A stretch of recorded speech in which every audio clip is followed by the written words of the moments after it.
Okay, CS, respond to question 021. Yeah, thank you, Mr. Speaker, sir. Question number 21. Mr. Speaker, the objective of the Convention on the Rights of Persons with Disabilities is to promote, protect, and ensure the full and equal enjoyment of all human rights and the fundamental freedoms by all persons with disabilities, and to promote respect for their inherent dignity. Kenya ratified the Convention on the 19th May 2008, and therefore Kenya is under obligation to respect, protect, and fulfill the provisions in the Convention. Article 2(6) of the Constitution provides that any treaty or convention ratified by Kenya shall be part of the law of Kenya. In this regard, the Convention is also part of the laws of Kenya. Article 24 of the Convention requires state parties to recognize the right of persons with disabilities to education. Mr. Speaker, sir, Article 53(1) of the Constitution recognizes the right of every child to free and compulsory basic education. Article 54(1)(b) is specific that a person with any disability is entitled to access educational institutions and facilities for persons with disabilities that are integrated into society to the extent compatible with the interests of the person. These provisions are also captured in the Basic Education Act 2013, Section 28(1) of the Act, which requires the Cabinet Secretary for Education to implement every child's right to free and compulsory education. The Act also provides for the establishment of a special and integrated schools for learners with disability. Mr. Speaker, sir, the current legal framework, including the Basic Education Act 2013, is generally aligned to these requirements of the Convention and the Constitution. To further implement the provisions of the Convention and the Constitution, the Ministry adopted sector policy for learners and trainees with disabilities as given in 2018 to guide the implementation of special needs education in the country. The policy replaced the Special Needs Education Policy 2009, with particular focus being to align with the Convention, the Constitution, and the Basic Education Act 2013. It is also better to note that this particular item is also captured clearly in the document which has been handed over to His Excellency the President, and that is from the Presidential Working Party, of which we have an implementation matrix, and the Ministry is actually in the process of implementing the various recommendations within the 1-year period given. And I'm sure that there are a number of provisions that we will be able to implement accordingly as recommended in the Presidential Working Party report. The part B of the question is the operationalization of the national and the county education boards as stipulated in the Act. Mr. Speaker, Section 21 of the Basic Education Act 2013 gives the Cabinet Secretary the power to appoint county education board chairpersons and members. The Ministry has appointed all the members of the county education boards in all our 47 counties. This was done in February last year, 2022, and the tenure of these members is supposed to be 3 years. The only people that we have not been able to appoint, we did the advert and the interviews were done, are the chairpersons of the county education boards. If you take note also, Honorable Chairperson, Honorable Speaker, we have a recommendation from the Presidential Working Party, and we have been able to send a recommendation to the National Assembly on the same, that indeed it's better for us to have the county commissioners as chairpersons of county education board. So we have the recommendation, but at the same time, we have sent a miscellaneous amendment to Parliament. If it can be able to fast track that particular amendment, then the county commissioners will be the ones to chair the county education boards, as opposed to the way the situation is now. But because we already have quorum, each and every time that the county education boards want to have a meeting, they identify one of them to chair the meetings where we are trying to reconcile this. So question C, Mr. Speaker, sir, is that the sector policy for runners and trainees with disabilities 2018 is the current policy framework for the implementation of the home-based education. The policy recognizes home-based education from two perspectives. Firstly, it recognizes the need to start the education of children with disabilities from the onset of a disability with a home setting rather than when they enroll in school. This makes it easier for them to transition to school without being disadvantaged by their disability. Secondly, home-based education is a learning and a teaching approach for runners with severe disabilities who are unable to attend an educational institution because of their disability. The policy requires the means of education to enhance equal access, retention, progression, and the transition of all runners and the trainees with disabilities at all levels of education and training. In terms of the implementation strategy, the ministry is required to provide teaching and learning resources in accessible formats, qualified teaching and support staff for home-based and in institution-based runners and trainees with disabilities. The Teacher Service Commission is also required to provide teachers to support the home-based programs. Mr. Speaker, home-based runners with disabilities are still enrolled in specific institutions. At present, the ministry does not have separate data for those who run from home and those who are based in institutions. The available data is aggregated. However, this particular financial year, Mr. Speaker, I want to undertake that we are actually in the process of getting the necessary required data, because we have to have the data of those who are at home and those who are in educational institutions. And for this purpose, the State Department of Basic has been allocated 14 million, which we are using for this particular exercise, so that we can be able to have proper information on the same. Mr. Speaker, in terms of teachers, there are 5,687 teachers deployed to special needs education institutions.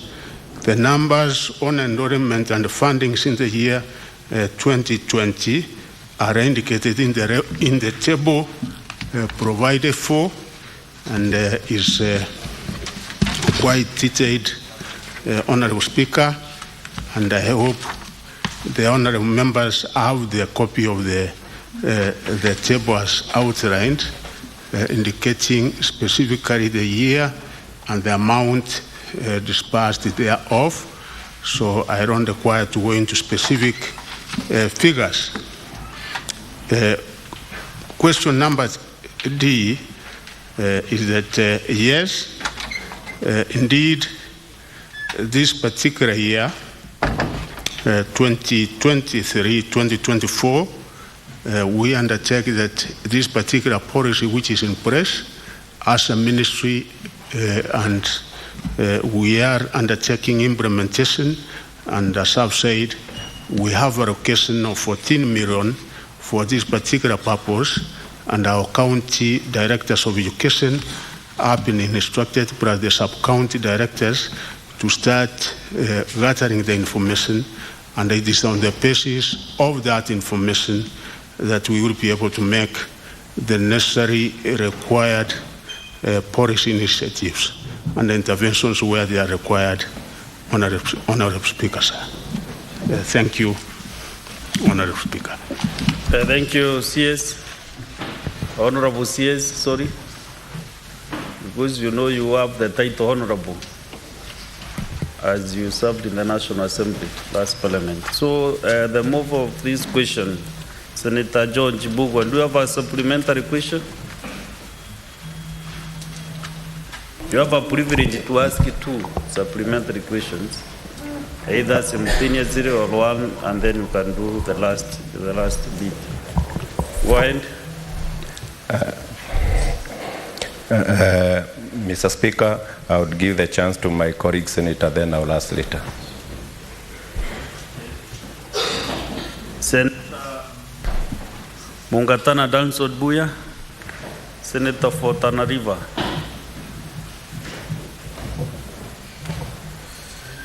Thank you, Mr. Speaker, for giving me this opportunity. Mr. Speaker, I want to first of all acknowledge the Honorable Machogu because the kind of work he's doing, and he's been up and about. We congratulate you for the work you are doing. With respect to this question, Mr. Speaker, the Kenya Institute of Special Education, KISE, carried out a survey of students who have learning disabilities. And Mr. Speaker, that survey reveals that 11.4% of students in Kenya have learning disabilities, which, Mr. Speaker, is lower than the prevalence, global prevalence, which is at 16%.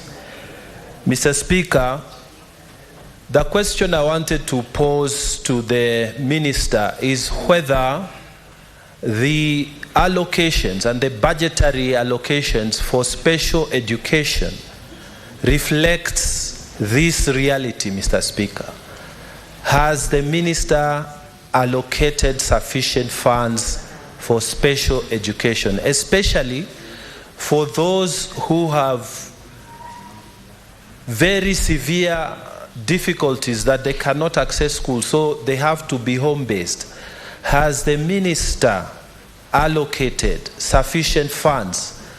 Mr. Speaker, I ask this because just last week, we were talking about mental health in this very Senate, Mr. Speaker, and the negligence that the Ministry of Education, Health has shown towards those living with mental disabilities. And Mr. Speaker, a number of hospitals here were mentioned as neglected. Now, we are coming to education. We want to know, has the Minister, with these realities of statistics, been able to allocate sufficient funds? And Mr. Speaker, as he explains this, I want him to specifically tell us what the Ministry for Education is doing for those people with disabilities in Tana River County. Mr. Speaker, we have not been feeling them. We have not been seeing them. And there are many students, Mr. Speaker, who are not able to go to school, and life is difficult there, Mr. Speaker. I want to hear what the Minister has to say about this. You know you have asked thank you, Mr. Speaker. 5 supplementary questions. It's just one question, Mr. Speaker. One. Yes, just one question, Mr. So Speaker. you'll choose which one to answer because he cannot. Mr. Speaker, I was giving the background so that the Minister can go with me. And so you can the rest see of the senators, kindly be specific to your question.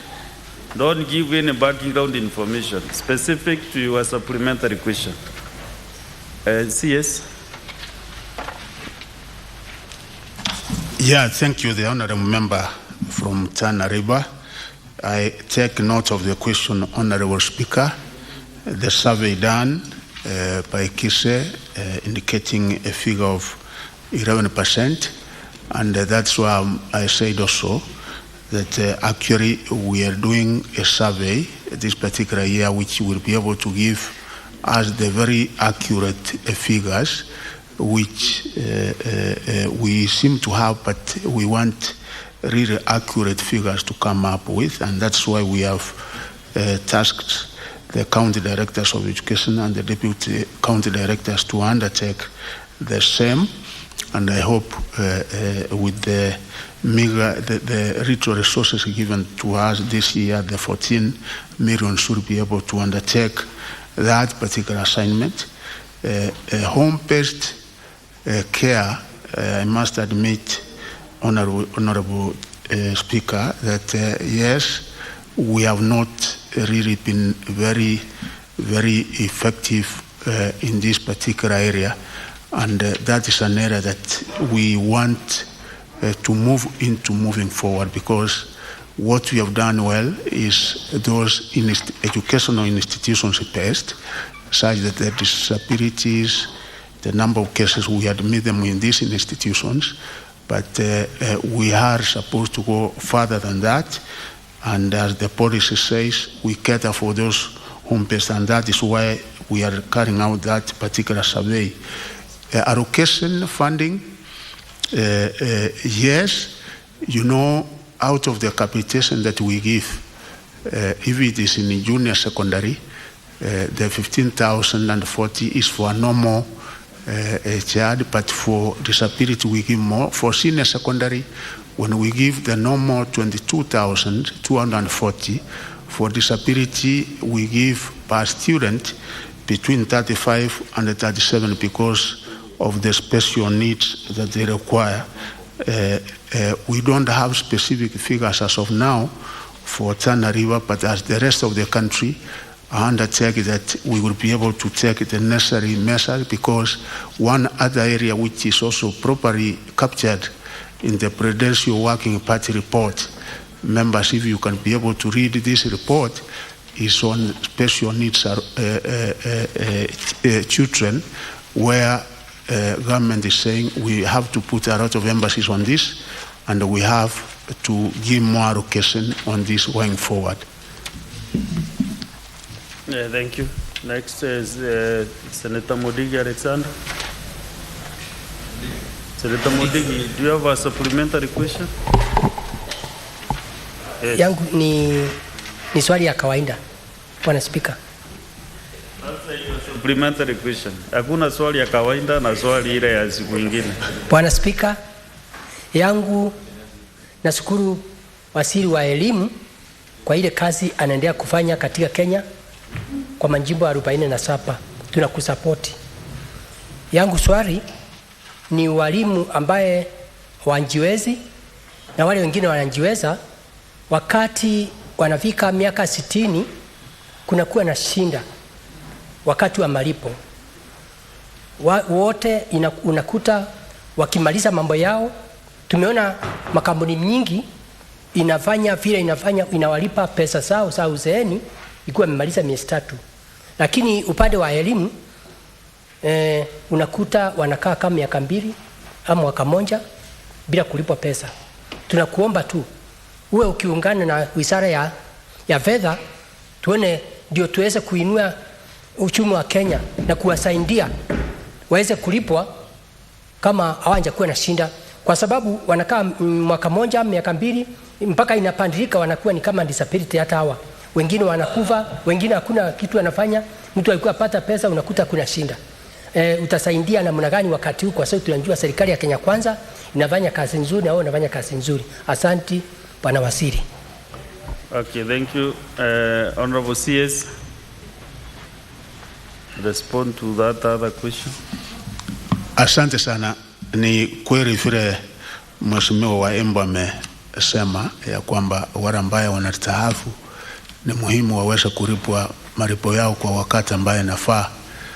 Unajua kuna utaratibu ambaye inafuatwa, kwa sababu mtu akistaafu kama ni mwalimu au ni ofisa wa serikali kutoka idara au wizara fulani, lazima faili yake iangaliwe, kutoka hapo iweze kutuma katika National Treasury kwa idara ya pensions. Ikishatumwa huko, malipo wakati huu si kama wakati wa zamani, haikaangi sana. Na hata kwa walimu wetu tumeweza kueleza Teacher Service Commission, wakati mtu anastaafu faili yake inatumwa haraka iwezekanavyo kwa pensions, ndio malipo sasa inaweza kushughulikiwa. Kwa sababu kusema kweli, kama mtu alikuwa anapata mshahara araba akae mwaka mmoja miaka 2 bila kupata, hiyo itaweza leta madhara ngine.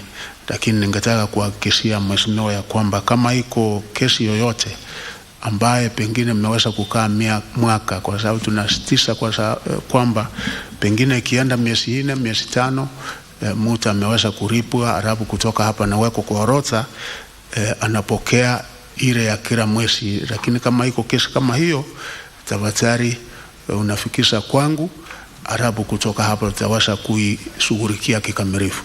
Asante.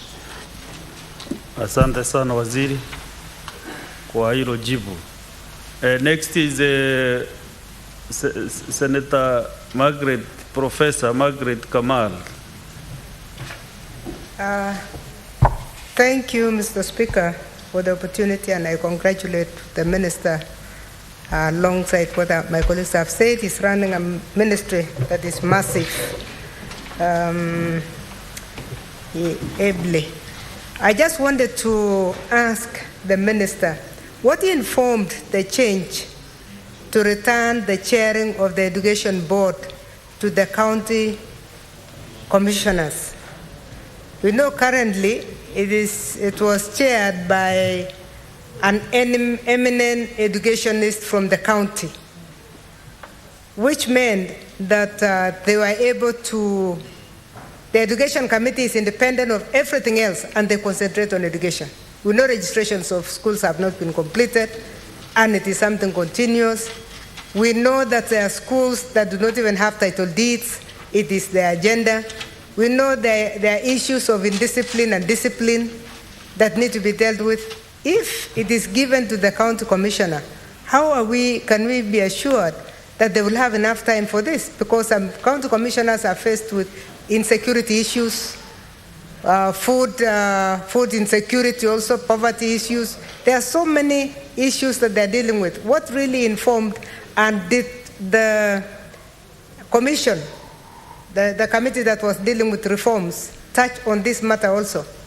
Thank you. Okay, Honorable CS. Yeah, thank you very much, Honorable Speaker. One, what informed this was that the Presidential Working Party went around the 47 counties.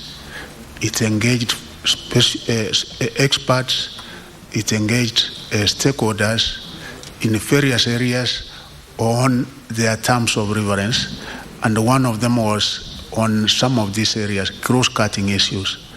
And in that particular engagement, Kenyans came with a report. Actually, this was not just a mere public participation as such.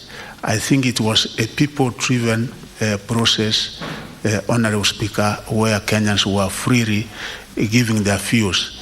And if I can also say on this, is that government, the main coordinating body is the county commissioners at the level of the county, such that overall they are supposed to not only to oversee and to coordinate, but to be part and parcel of whatever government initiatives and the government process at that particular level. Indeed, I was such when I served as district commissioner. We had what we used to call district education boards, and during that particular time when we had district education boards, the district commissioner was then the chairman of the district education board. The experience we have had for the last few years, I think, has pointed out to quite a number of problems that we encounter in our school management when you just have the county commissioner as a member of such a key committee, because, you know, we are saying of human capital, developing it at that very young stage. And the kind of problems, the kind of issues, the kind of people that the education board is supposed to deal with, because the education board is also supposed to relate with the county director of education, is supposed to relate with the county education officer from Teacher Service Commission. So when you find somebody who does not have some kind of authority placed in a government office, there are certain recommendations which are recommended by the county education board, you find they are not easily implemented. Sometimes we have had problems like registering of schools, which we find if the county commissioner was the chair of that particular team, it will be easier for him now to direct certain other steps to be taken, as unlike when you have somebody from outside having to serve as chairperson of that very important committee. And I think this is what informed that particular decision, which is properly captured in the Prudential Working Party report. And of course, this will require an amendment in Parliament, and it is not final until it is approved by members of Parliament, which I said we are forwarding as a miscellaneous amendment for Parliament to consider. Thank you, Honorable CS. As I gave you some guidance when we were starting, I can see quite a number of members want to ask their supplementary questions now on this question. Because we have several questions on the same ministry, I'll be giving you can still ask about the disability later on, but to manage time, I would be distributing members on different questions so that we can really make progress. We might stuck here for more than 2 hours on the first question. So I want to now request Senator Bugwa. Can you now ask your supplementary question? Thank you, Mr. Speaker. Bwana CS, currently the special need education top-up is given to learners with disability who are enrolled in special schools. The ones who are in regular schools are not benefiting from this top-up. Yet the Ministry Sector Policy 2018 is to try as much as possible to enroll them in the regular schools. Why is this discrimination happening, and what are you doing to address it? Thank you. CS Honorable. Yeah, thank you, Honorable Speaker. As the Honorable Member says, it is true that the top-up is actually given to those schools which are specifically for that category, and those in the regular schools have not been benefiting. And we say, depending on the nature of disability, of course, we also want to integrate these children as much as possible along with the others. We are capturing this information, as I said, and based on the information that we will be able to get in this, it will inform our decisions going forward, such that we are able to know the number of those with disability in the normal regular schools, such that when we are forwarding capitation, it is done taking that into consideration, because the information sometimes we have in NEMIS does not really tell you specifically that this one is suffering from this kind of disability, and that's why we have found it necessary to undertake the kind of survey that we are undertaking, which will now be able to rectify some of these anomalies. Thank you for that comprehensive response. So, Honorable Senator, as I request we go to the next question, number 027. And on this question, the member who asked the question is Senator Joyce Korir, and I'm well briefed that she has delegated. There is a responsibility to ask the question to the Senator from Bomet, Senator Wakili Sigei. Senator Wakili Sigei, proceed and ask the question.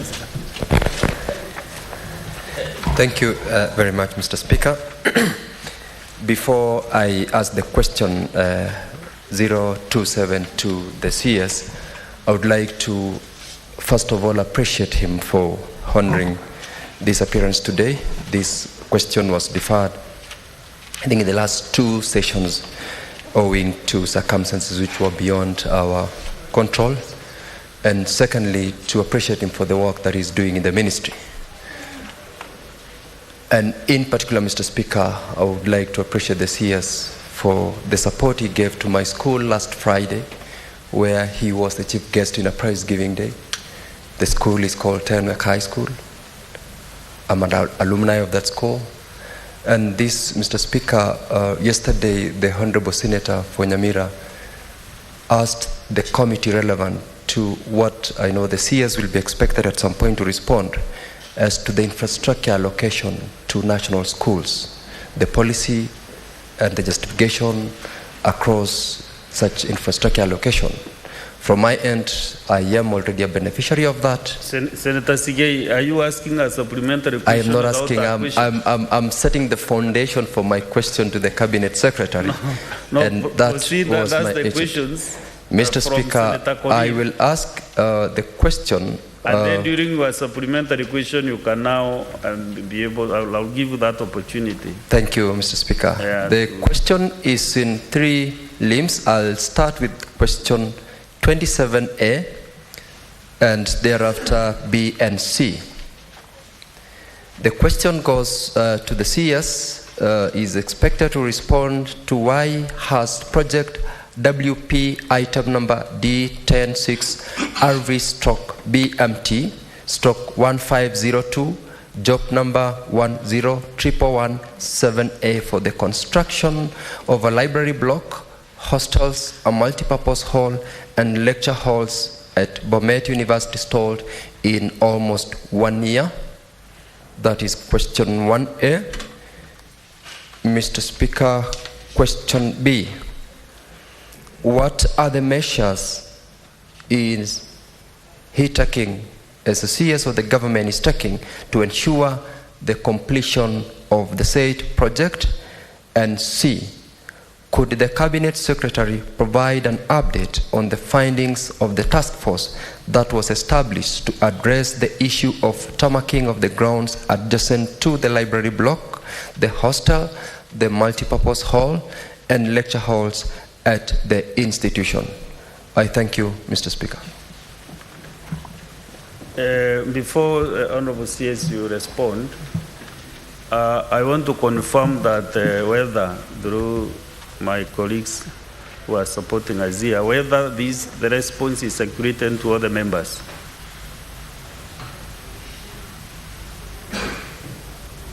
Because the CS has really a comprehensive response to all the questions. So if these responses are with the members, I want us to still save more time by the CS not reading everything verbatim, which is in this almost 20-page report response. So if the members have these responses, then Honorable CS, I will ask you not to go verbatim on every one and comma and full stop, and just summarize your answers so that we can be able to create more time. So I'm encouraging members to read. The culture of reading should be really be implemented in this house, and members to be encouraged to read the reports so that also we don't take a lot of time reading through the sentences and paragraphs verbatim. Proceed, Honorable CS. There is nothing out of order. No clarification whatsoever. Proceed, Honorable CS. Thank you. Thank you, Honorable Speaker. I will try to do exactly that. One, to say that the Bomet University project consists of the following works: an academic block, tuition block, one multi-purpose hall, one library block, 2 hostel blocks, and the civil works around the buildings. The project was started way back when a contract was given in November 2016, and the contract was between then Moi University and Mr. Smith and the Gold Production Limited, who was identified as the contractor. The contract sum was 1 billion 391 million 982,486, and the Moi University was listed as the employer because Bomet University was a college of Moi University. Upon the settlement of Bomet University as a constituent college way back in July 2017, the project was handed over to Bomet University College on 29th March 2018. The initial contract period was supposed to be for 104 weeks, with the completion date set for 7th November 2018. A number of subcontractors were engaged to handle various aspects of the project, and the subcontractors, I don't have to go through them. They are almost 10, and all of them are listed in the report, and the works that they are supposed to have undertaken in specific areas.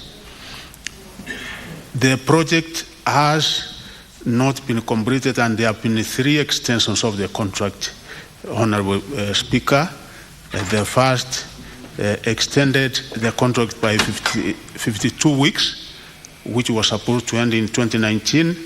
The second extension was also done for the project to end in 2020, and the other final extension done on 2nd August. The project was supposed to end on 2nd August 2021.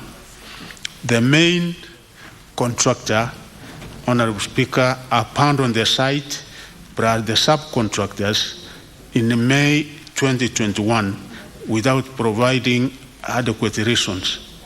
And therefore, he left work undone, and the overall completion of the project is about 52%. The tuition block is at 95% complete. The library block is at 70% complete. The multi-purpose hall is at 90% complete. The hostels are at only 5%, while the civil works are at 10%. Mr. Speaker, 33 interim payment certificates have been issued, and out of which 32 have so far been honored. The amount certified and so far paid is 772,945,748, while the amount actually paid is 754,450,117, and there's one certificate which was not therefore paid. After the contractor abandoned the site, the project manager issued a default notice to the contractor on the 29th September 2021, and the copy is enclosed therein, and there has been no response from the contractor ever since then, and he has just absented himself from the site. Therefore, that is the way the situation is, and the measures the government is taking to ensure the completion of the project. Honorable Speaker, we did start quite a number of projects in almost each and every public university in the country, and we were giving them small amounts of money which would not be able to see the project through.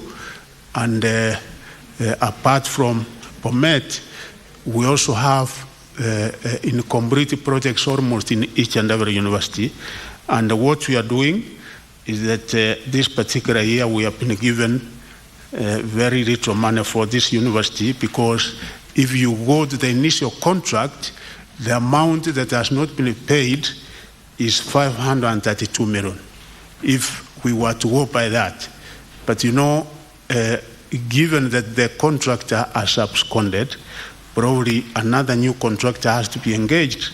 The figure is likely to change in order to be able to complete this project, and we will start probably with the one which is 95% done, and the amount given to us in the allocation of this year for this university is only 40 million. So you can see that we will try to put our case in supplementary one, and if we get funds in supplementary one, then we should be able to progressively complete that project, starting with like the project which is coming down up to the one which is 5% done, so that we are able to complete the project and have it for use. C, I want to make it clear, Honorable Speaker, that there has been actually no task force established for the civil works, tarmacking of the grounds, recharging the library block, the hostel, the multi-purpose hall, and the lecture halls as arranged here. What I want to say is that the civil works are actually a part of the contract. They are part of the contract, but so far, as indicated in the report, they have not been done. So as we undertake the project going in the future, this is one of the areas which was identified as a priority which has to be done. I so submit. Thank you, Honorable CS. Let's get the supplementary questions from the mob of the question. Senator Wakiri. Thank you, Mr. Speaker. Before I ask any supplementary question, if there is any one of my colleagues who would, I would ask they go first, then I close. I've got only one supplementary question to the CS. Okay, very well. Let's get from the Majority Whip, Dr. Boni Karwale, Senator. Thank you, Mr. Speaker. I'm taking advantage of your guidance that we can swing back to the original question. Mr. Speaker, allow me to thank the Minister for the administrative restructuring and infrastructure support that you are giving to Kakamega County. We thank you. My question is, some of the children living with disability of the past years have moved on and themselves become qualified teachers. Could you confirm if in the ministry you have an affirmative program during recruitment of teachers so that this kind of qualified teachers who themselves have disabilities get supported for recruitment? And if you have, how many such teachers today do we have in the country? Thank you, Mr. Speaker. Honorable CS. Yeah, thank you very much. I cannot be able to give the numbers here, but given time, I can be able to give you specific numbers. But as any employment in the public sector, I think we have some kind of affirmative action to those people who are physically challenged with disabilities of one kind of or the other. And I'm sure this is one area that Teacher Service Commission should also be doing. So given time, I can be able to give specific numbers of teachers who have been employed. Of course, Dr. Boni Karware, you don't expect the CS to have the statistics of any issue that we are raising, but as he has guided, with the time we can be able to provide to you the statistics.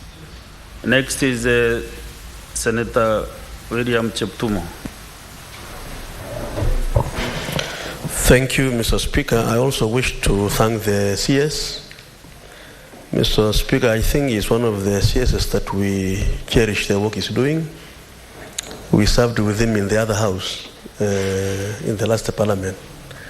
And I think members who served in this house they make better CSs than Mr. Speaker. Baringo County has 6 constituencies. And in those constituencies, 5 constituencies, teachers receive hardship allowances, except Eldama Ravine constituents, Mr. Speaker. And even the neighboring constituencies, whether from Kericho County, or from Wasingishu County, or from Baringo County, enjoying the same climatic conditions, receive hardship allowances. I want to ask the minister if he's aware that Eldama Ravine has been discriminated upon. Teachers teaching in that constituency have been, Mr. Speaker, for several years, have not been receiving hardship allowances. Are you aware, Bwana CS, that situation? It is in complete contravention of Article 27 of the Constitution, where there is equity for all Kenyans being protected by the law. It is important, Mr. Speaker, that that is done. So, Bwana CS, are you aware? And if you are aware, what is the foundation of that particular policy, which in my view is quite discriminative against the teachers of Eldama Ravine constituency? And shortly I will be filing a petition, but I just want to set the stage for you to answer that question today, Bwana CS. Honorable CS. Yeah, thank you very much, Honorable Speaker. This, as I have moved around the country, I've been able to encounter these questions in many places I go. There is a place in Ndarawa, which is neighboring Laikipia. The last time I was there, last month, the teachers, same climatic conditions, same kind of hardship. You find a school which is probably 1 kilometer apart.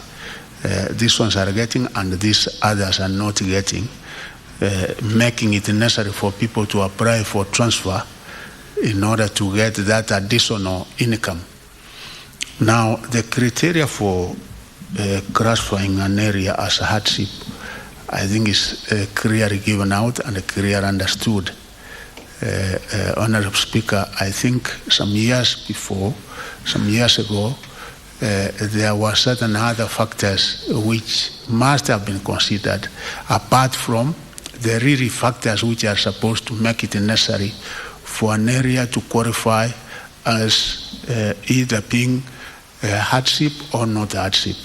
Because again, if we classify every area in this country as a hardship, then you know even the amount of money you are giving us in the education sector, if it goes beyond 30% of the total budget, and there are other sectors of the economy, then really I don't know whether we can be able to manage that. So, Honorable Speaker, I know there is an exercise going on, trying to streamline and consider areas which were left behind that are supposed to be considered. Eldama Ravine had not come to my attention, because what we also normally do, there's a ministry which is responsible for that. I think Ministry of Public Service and also internal security. Ours we recommend, and then once they undertake that process and have the area classified as a hardship, then ours is to pass over the information for implementation. So, Mheshimiwa, from Baringo County, I would only say that if the press out of the 6 constituencies, this one is not benefiting for one, this one not the other, then you can be able to submit the information, and then we will also submit it to the relevant ministry so that it can be able to be subjected to the necessary process. If it qualifies, then as a ministry and even Teacher Service Commission will be instructed to effect as would have been recommended from the necessary channels as given in the law. Honorable says, did you give him the specific state department that did use with those issues? Yes, public service and internal security are the people, even when we get like the case of Nyandarua, which I also forward, when I was somewhere in Nyatike, in Migori County, I also did encounter the same kind of program. So, Honorable Speaker, I say that the Honorable Member can be able to give the facts so that we are able to submit the same to the relevant ministry. I was actually intentionally asking that question to help my senior colleague so that he don't petition to the Education Ministry, because that is an issue really touching on many counties. And that question has come severally to the floor of this Senate. Let's get the last one on this question from Senator Fatuma Nduro. Mr. Speaker, I wanted to ask on PWDs. I don't know. No problem. Okay. Thank you, Mr. Speaker, for the opportunity, and CS for your presentation. Now, Mr. Speaker, there is so much challenges on the ground, especially for people living with disabilities at an early stage. At the ECD level, we don't have a structured way of dealing with PWD students.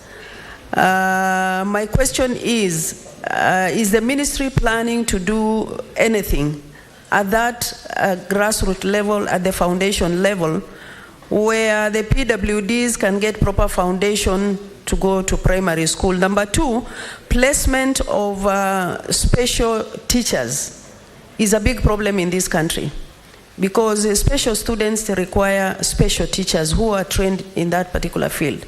There is a problem in placement of the teachers, and number two, promotion of the same teachers.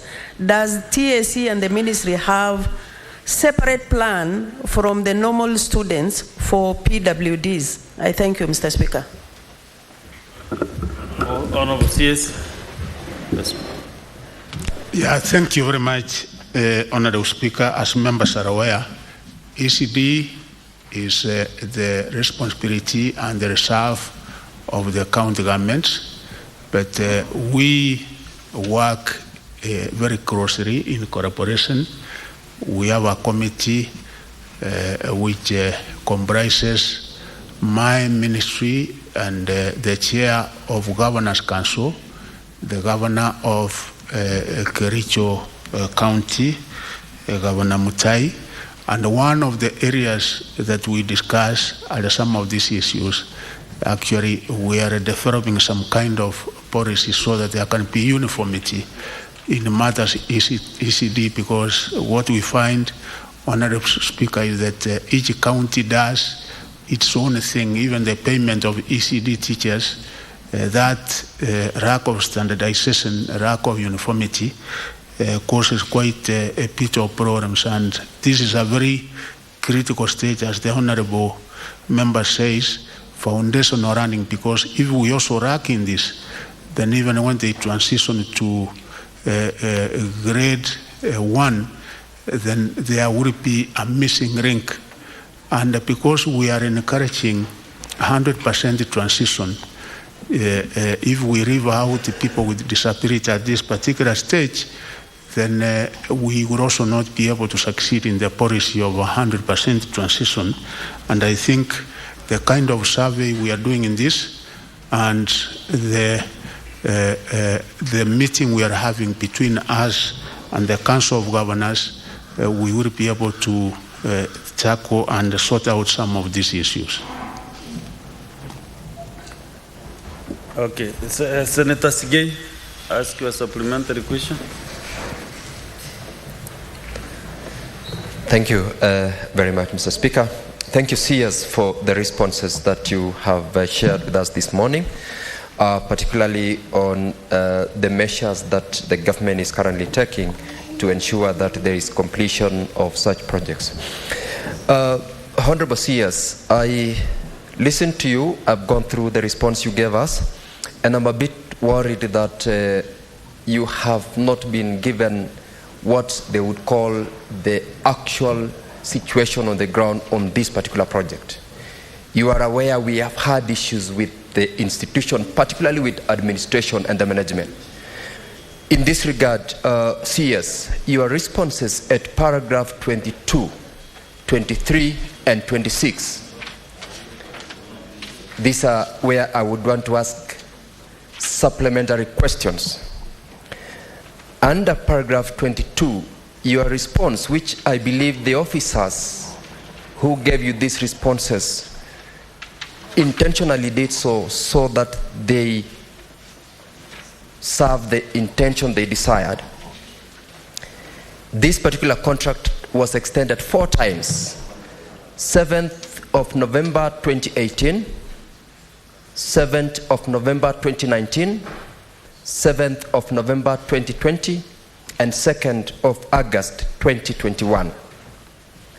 And that the contractor abandoned site in May 2021. That was within the contract extension period. I have made an attempt to reach out to the contractor.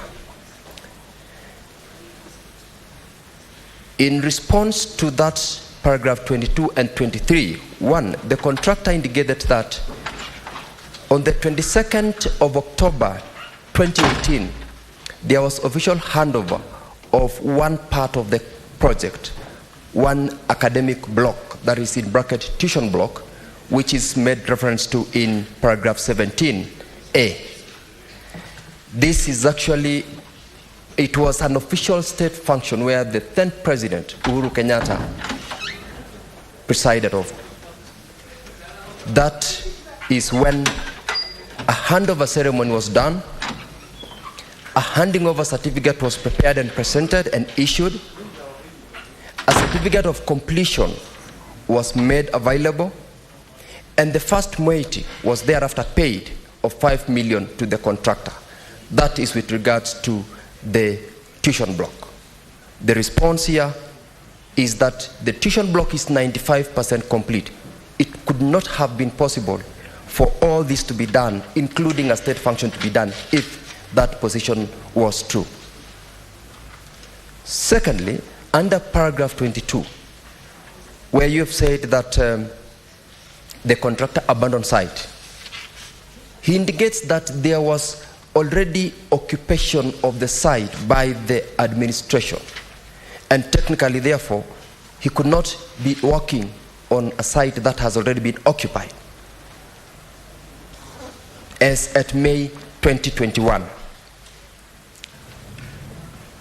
If it was therefore incomplete, as it's been alleged in the response at paragraph 23, which of course is the true position with regards to the other items, that is the multipurpose hall, library block, hostels, and the civil works around the buildings, it could not have attracted a state function that it did.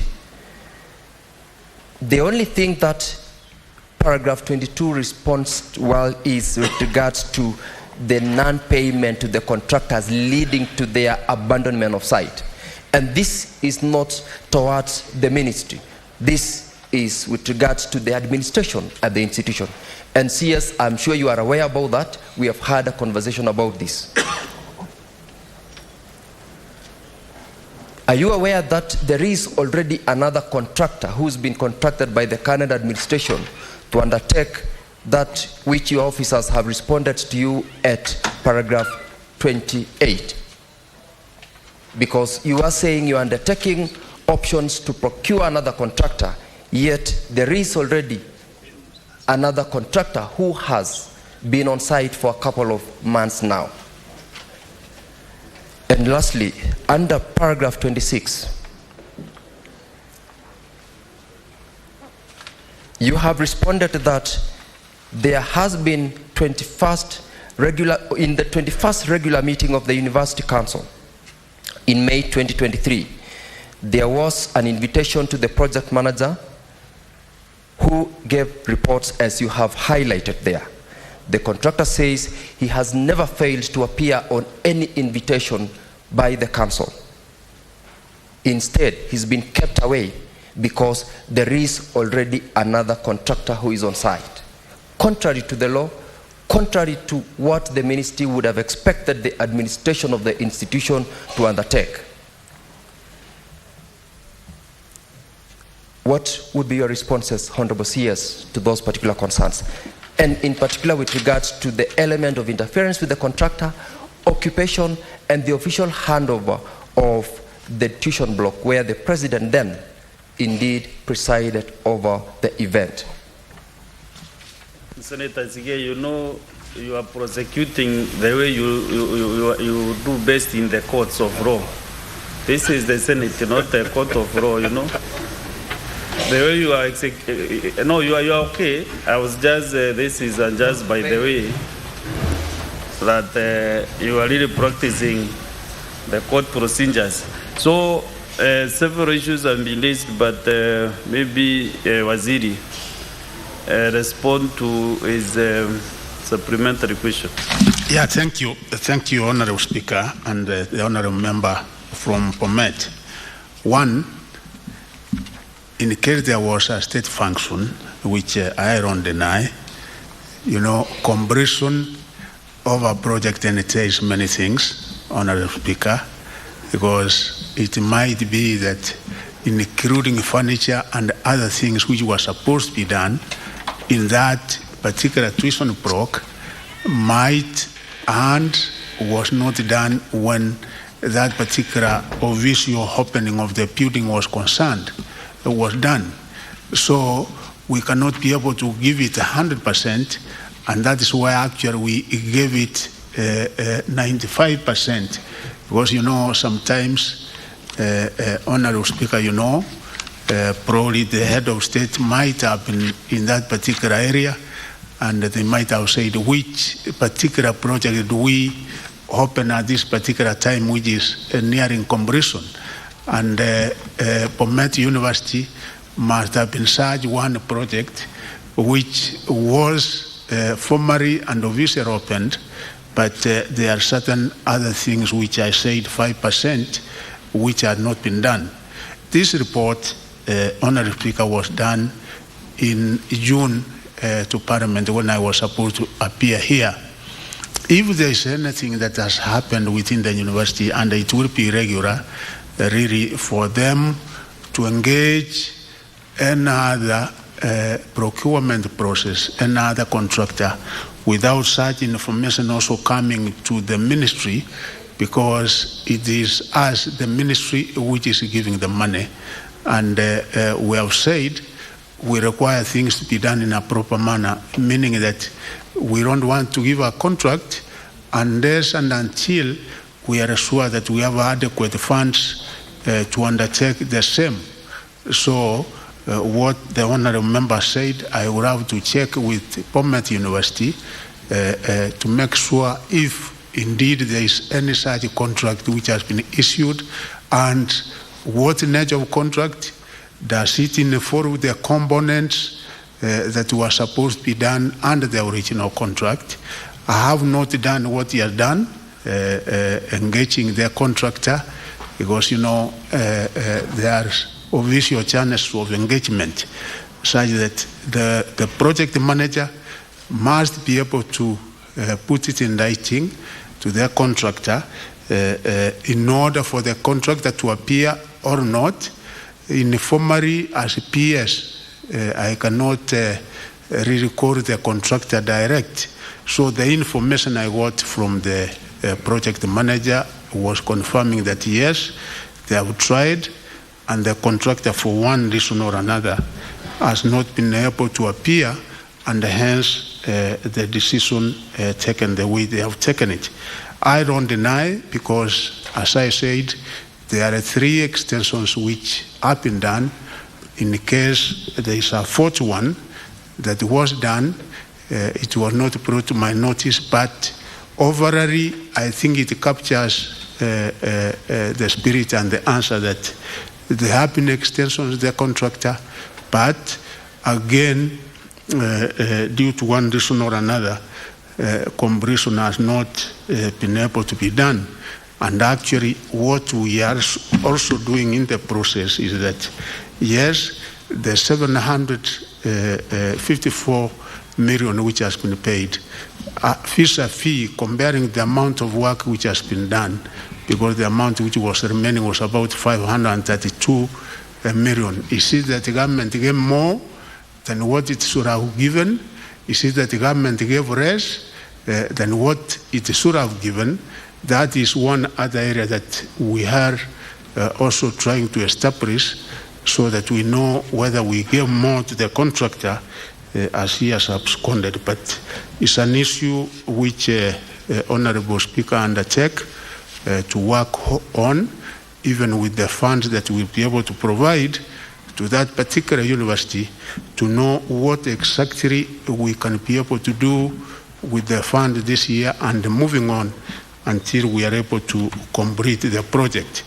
As the Honourable Member says, Honourable Speaker, I know there are other issues which we have had discussions separately with the Honourable Member and the other stakeholders, but at other times, Honourable Members, you know that our hands are also tied, because once you have given a contract to an individual to terminate it, it's another process.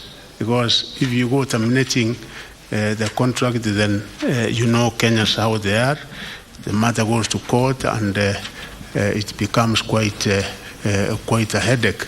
So there are other issues we are engaging, which I think they are not part of this question, and therefore we will do our best. And I will also check in case there's a new contractor, because that, as I've said, has to be brought to my notice, has to be brought to the ministry, and if there's anything like that to happen, there must be concurrence from the ministry. Thank you, Honourable Speaker. Yeah, thank you, Honourable CS. The move of the question, as I think you are somehow satisfied that there are some issues that still can be, the CS will be able to respond after contacting the institution.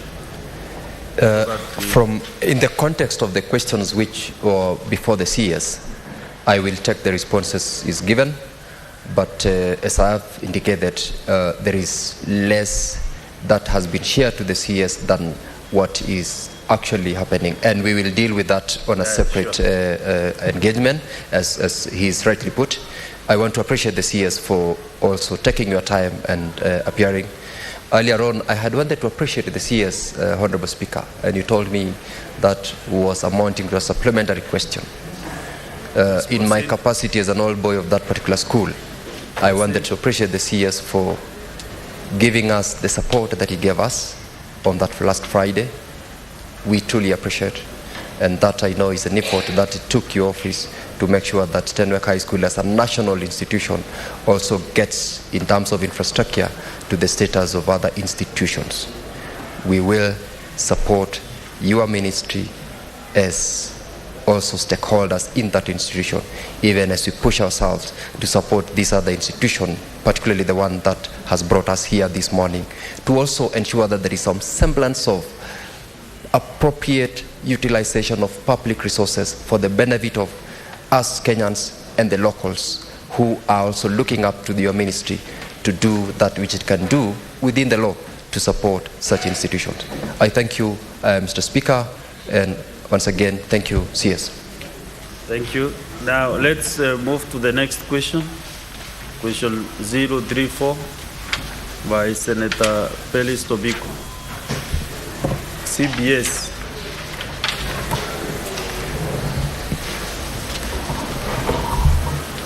Thank you, Speaker. Mr. Speaker, I thank you.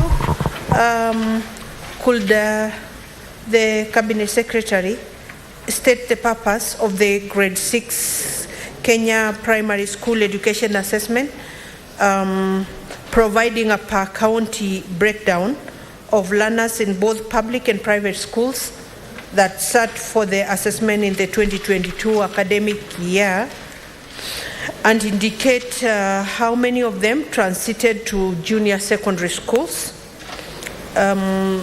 B, Mr. Speaker, to the Cabinet Secretary, what criteria did the ministry apply in the placement of learners in junior secondary schools, and when will the learners in grade 7 transition to the existing secondary schools? C, what is the status of implementation of the competency-based curriculum CBC, particularly in junior secondary schools, in view of the concerns that minimal or no learning is taking place? And D, to what extent has the ministry availed resources to facilitate proper learning in junior secondary schools? And could the Cabinet Secretary provide per county details of the implementation of CBC, including capitation for learners in the schools, distribution of learning materials, teacher to learner ratio, as well as infrastructure put up so far? Thank you, Mr. Speaker. Thank you. Honorable CS, proceed. Thank you, Honorable Speaker. It's a very elaborate question, and I would like to start by saying that the summative Kenya Primary School Education Assessment is administered at the end of Upper Primary. For the 2022 year, the assessment was administered from the 28th to 30th November, and the assessment sought to establish the levels of achievement among grade 6 learners in English language, mathematics, Kiswahili, Kenya Sign Language, integrated science, creative arts, and social studies. It was administered through written tests that had multiple choice tasks.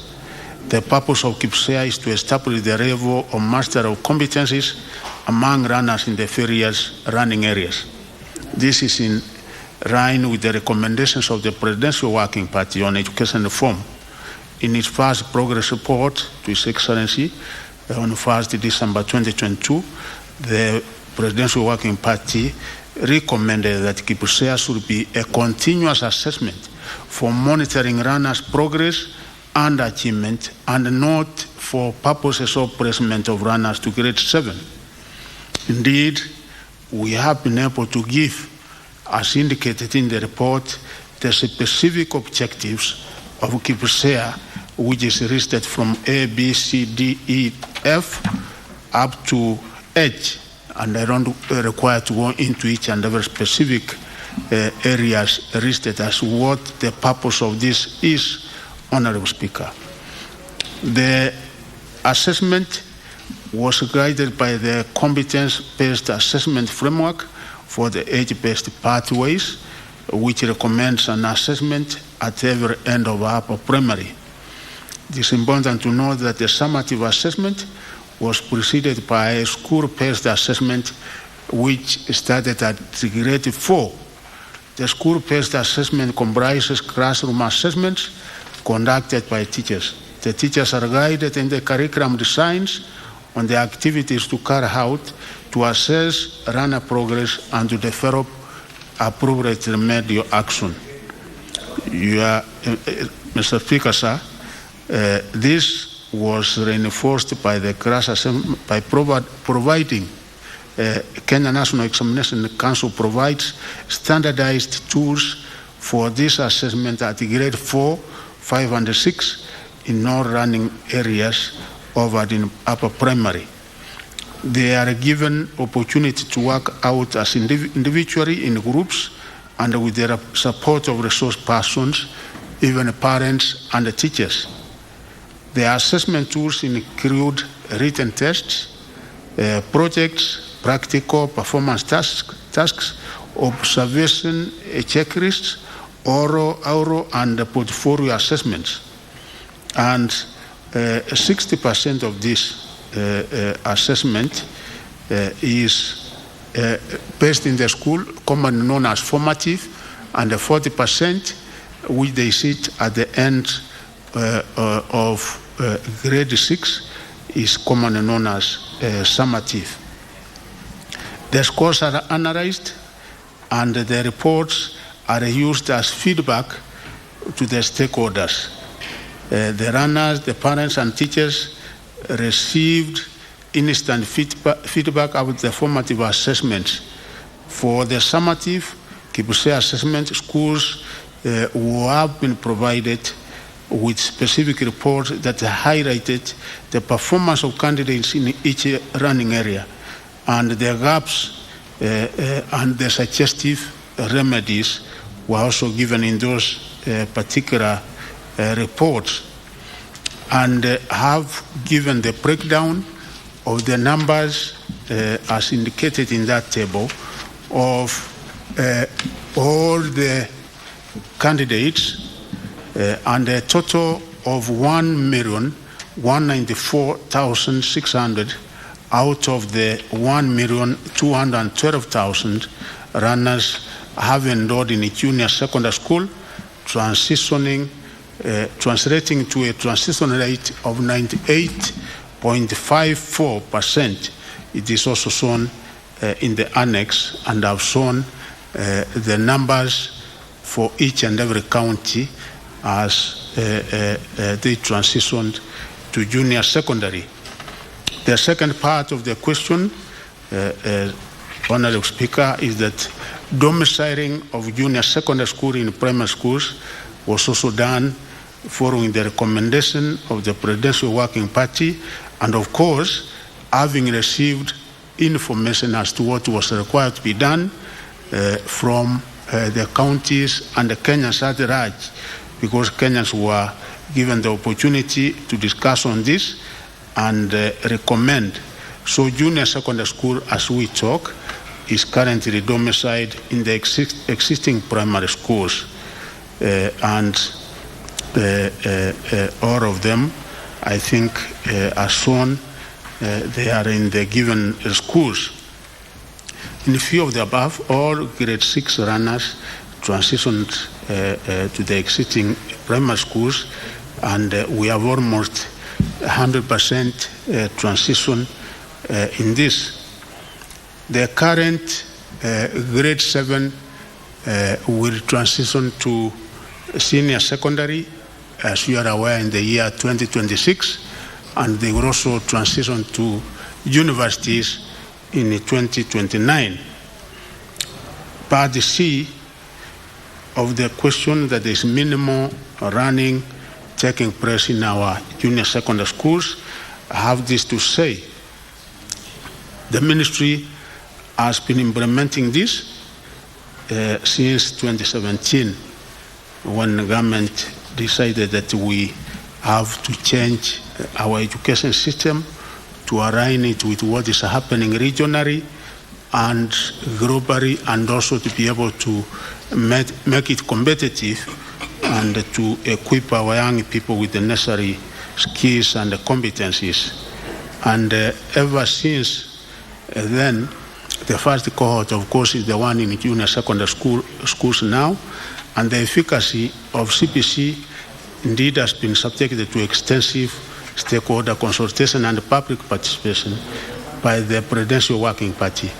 And the figures, if you look at the report on the Working Party, Honorable Speaker, 51.2% of the stakeholders engaged said we retain the CPC structure with a review, which of course partly we have done, while 9.6 proposed its retention. Also 21 argued that it should be discontinued, 12% submitted that we should be able to reverse to 84.4, but many of those interviewed acknowledged that CPC indeed gives the runners more confidence, they become more accurate, and have demonstrated emerging competencies at an early age compared to 844.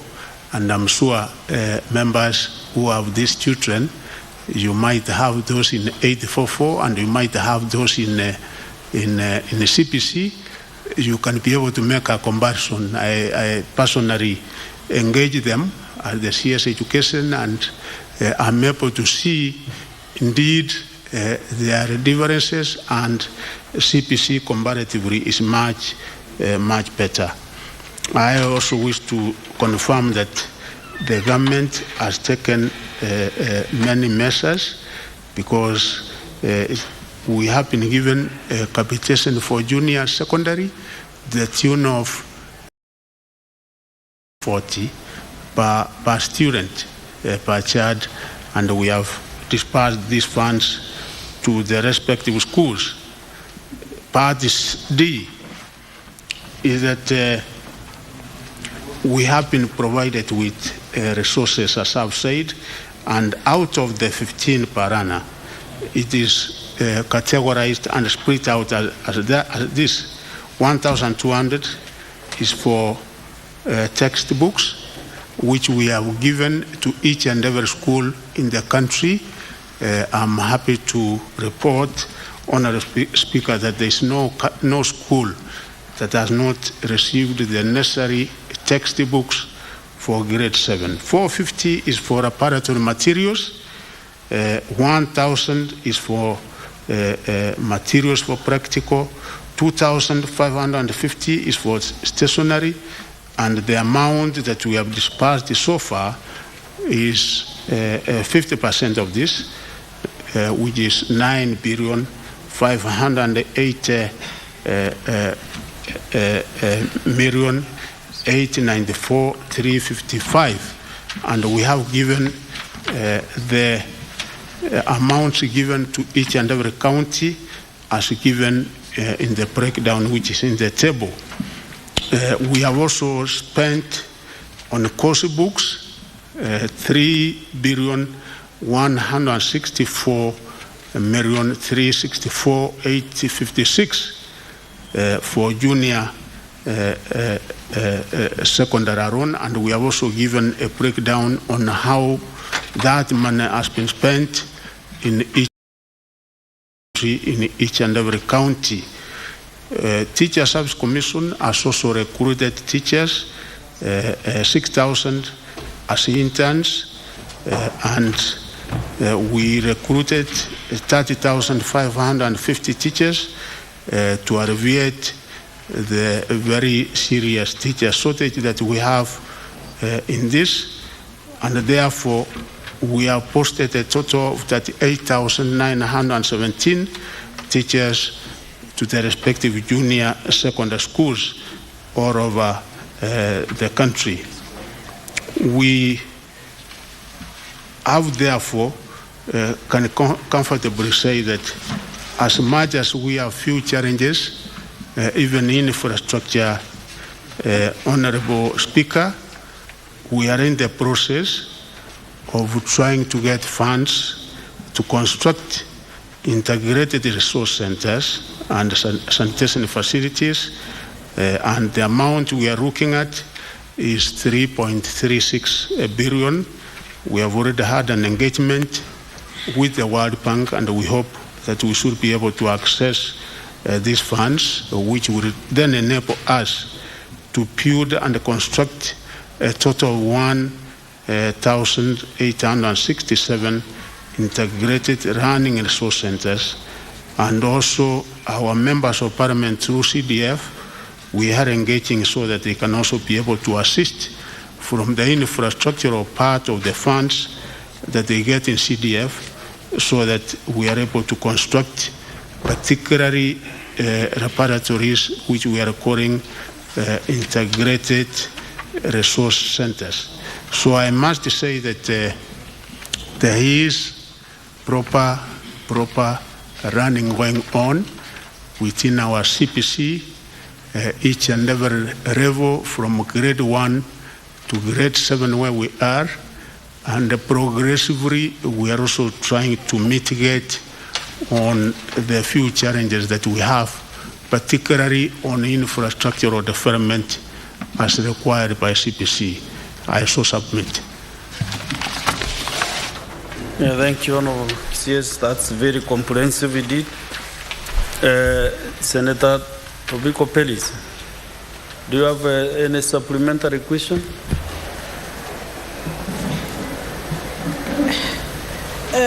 Mr. Speaker, I thank the Minister for the response, but I don't wish to lock out, fellow senators who may want to ask supplementary questions on the same. Then, Mr. Speaker, I will do the last. Oh, the last, okay.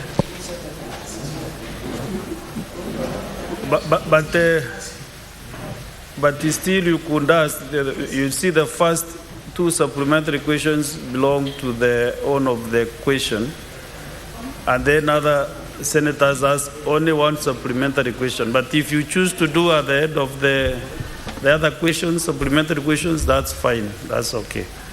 So, Senator Baz Sheikh Mohammed, Senator Wajir County. Thank you, Honorable Speaker. First and foremost, I think I want to thank the Minister. I think it's the few CSs that always respond to Parliament and comes in time. And thank you for that. I think that's the seriousness. One other thing is, Honorable Speaker, my name is Abbas Mohammed, Senator for Wajir. Waziri, I think you know, you have worked in Wajir, I know, another capacity, and the whole geographical setup. The issue of teachers, accused shortage in Wajir and the entire region of northern Kenya, especially in the three, Mandera, Wajir, and Garissa, has been long overdue. And you know, there's so many teachers who have been moving. There's a lot of, the high turnover of teachers as a result of security. TSC has used the region as a recruitment centers, but of course, understanding that the situation of the security is still there, but they still recruit, and maybe after 1 year, the teachers are moving out. The security is not actually in the entire region. The security part, and the security part is along the borders. The other part of the region has relatively a very calm, peaceful situation. But now it has become a trend that any time there's one incident, teachers are moving in masses, and then we have been experiencing the same problems. Teachers shortage for the last 15 years now. And I want to thank you for removing the cluster issues in the teachers training colleges, because that has been also an impediment to training of teachers in that region. What plan do you have to at least solve the problem of teachers? Because the insecurity is only one part or one region, along the border. Teachers can be moved to other part of the counties and the other part of the region, instead of removing them from the other region. So what are your plans for at least so that we don't continue suffering? Okay, Honorable CS. Thank you very much, Honorable Speaker. The Honorable Member from Wajir is aware that ever since the time I was appointed this position, I have been to Wajir 2 times, and also other parts of northern Kenya.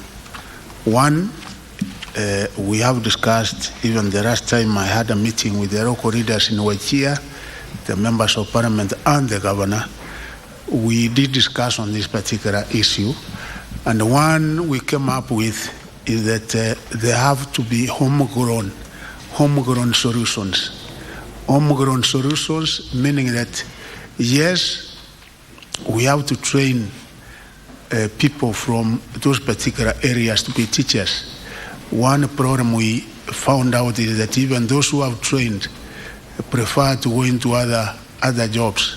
So we don't really have people from those particular areas who, when vacancies arise, can actually apply and be teachers. So we say that the local leadership, I think there is work to be done so that we train enough people from the areas, because yes, depending on people from other parts of the country might not be a permanent solution aside. The permanent solution is that we have to have that homegrown solution. The second one, Honorable Speaker, the truth be told, is that yes, we have had recruitment from other parts of the country, but there is this problem which is perennial, which seems to be recurring every other now and again, and that is insecurity.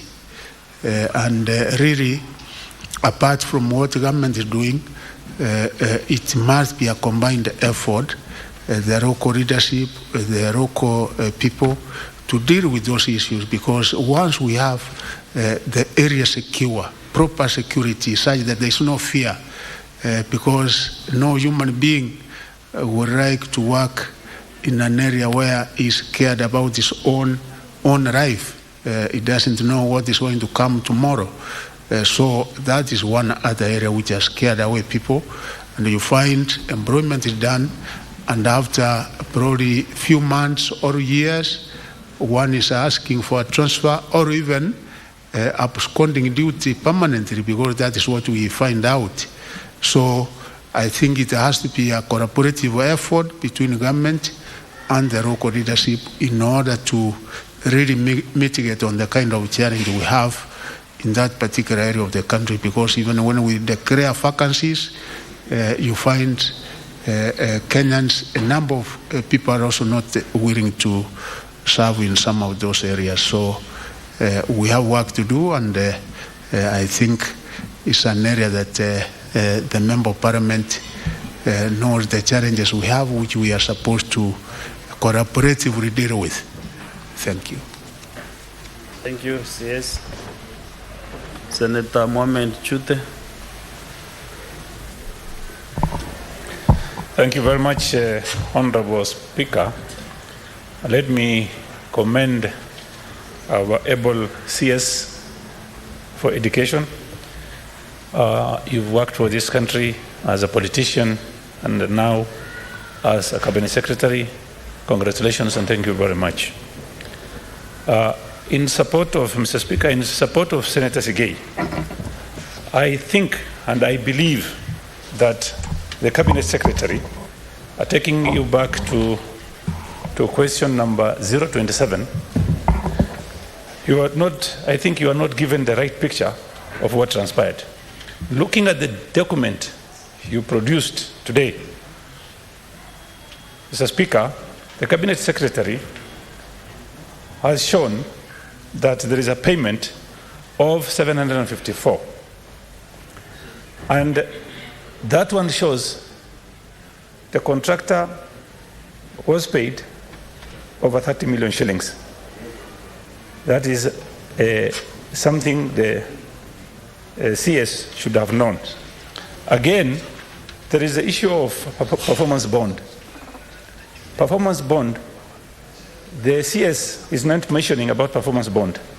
Performance bond normally, Mr. Speaker, as you are aware, if you look at yesterday's paper, you've seen Senator Chute has a scandal of 2 billion shillings. That 2 billion shillings, that 2 billion shillings, each contractor can get 30 billion shillings. And Mr. Speaker, when you see this kind of headlines, people don't know the difference between payments to contractors and the scandal. What is your point of order, Senator Samson?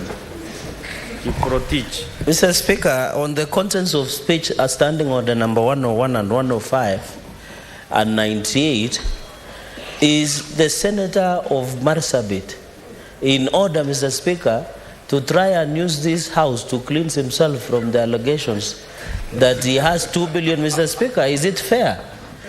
Can he at least be fair to this country and look and bring a substantive motion or a statement, Mr. Speaker, under standing order number 53 and absolve himself? Because if he goes that direction, he can become the witness of the house and we cross-examine him on 2 billion, because personally I would be interested even to get 10% of 2 billion that he has, Mr. Speaker. Is it in order?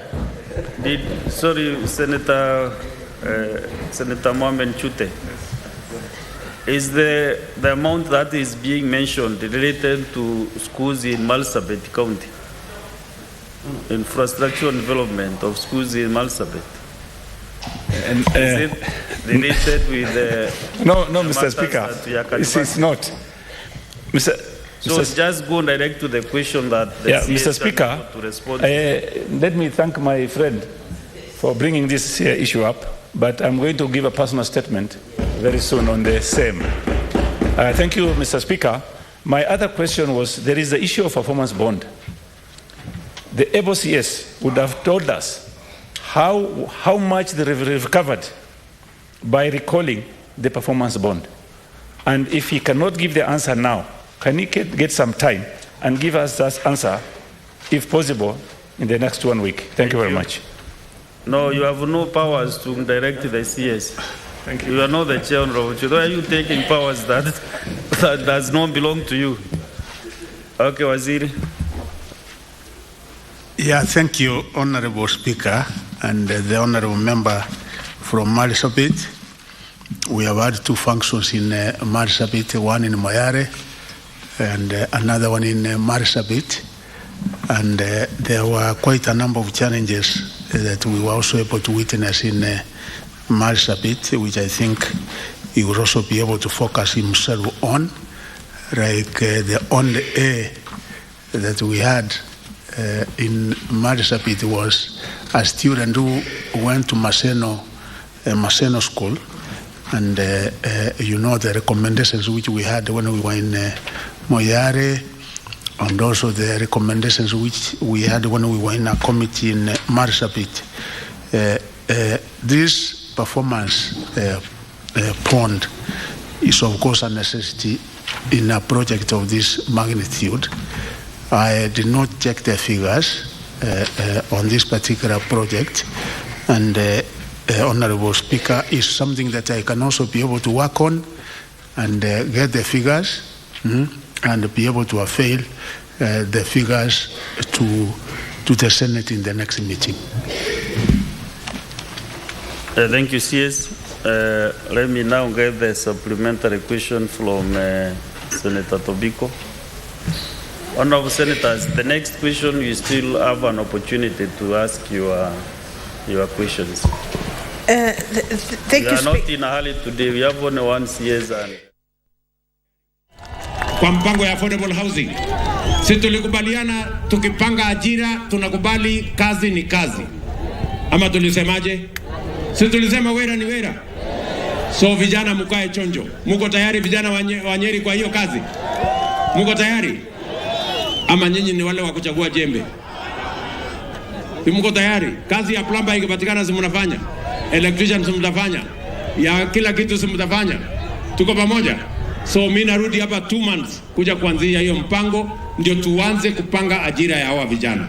Ya pili, tumekubaliana na wabunge wote ya kwamba kupitia kwa digital platform kila ward tuweke ICT hub, mahali vijana hawa watafanya kazi kwa kompyuta na kwa mtandao. Nyinyi vijana mko tayari? Tumeongea na serikali ya Marekani, tumeongea na serikali ya Ujerumani. Hata rais wa Ujerumani alikuwa hapa juzi, ametuambia anahitaji vijana 1400 wa kufanya kazi. Rais wa kutoka kule UAE anakuja hapa mwezi huu. Wale wengine wote wamekubali. Kenya ni nchi ya wananchi ambao ni wafanyikazi sugu, na ndio tumekubaliana we must create an additional 500,000 jobs kwa vijana hawa, wale watakaofanya kampuni ya Marekani, ya Ulaya, lakini wakiwa hapa nyumbani through the internet hapo kwa digital platform. Na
the JSS program.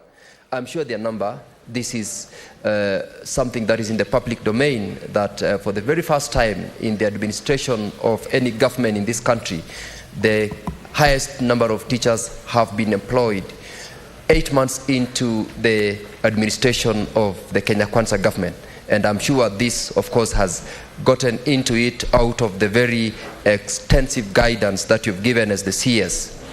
The policy on home ground solutions, I'm sure, is also one of the options which you've taken in as a solution to the perennial problem which we have under the delocalization program, which, Honorable Speaker, I just wanted to alert the CS that it's not yet been fully implemented.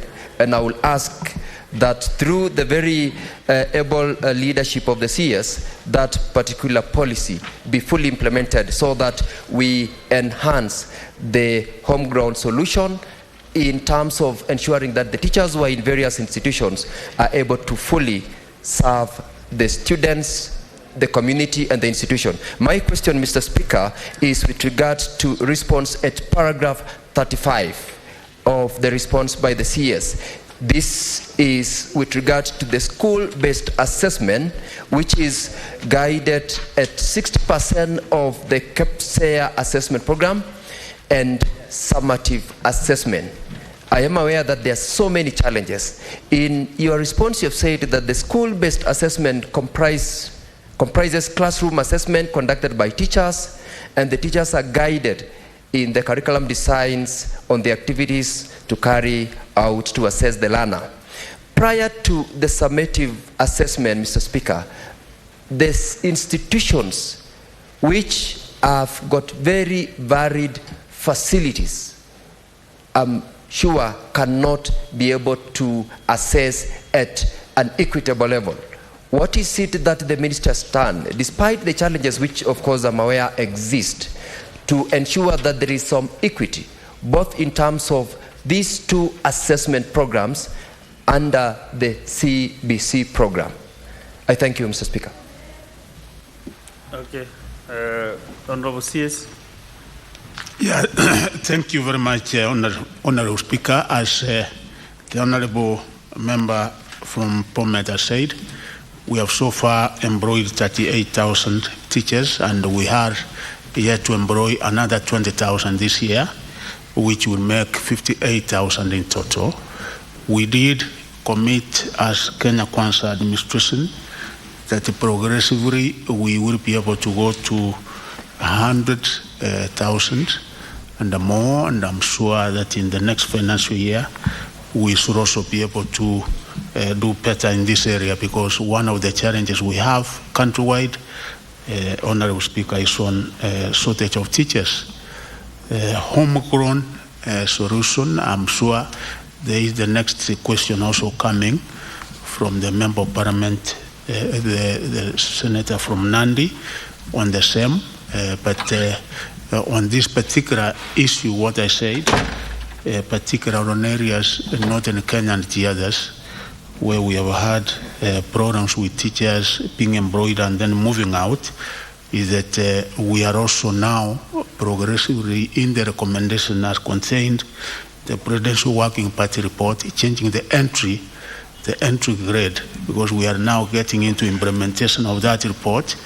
Because one such program that we have had is that teachers and our 32 teacher training colleges, but the 3 diploma teacher training colleges were not attracting students. Actually, the capacity we have is 17%. So you can imagine the amount of idle capacity we have.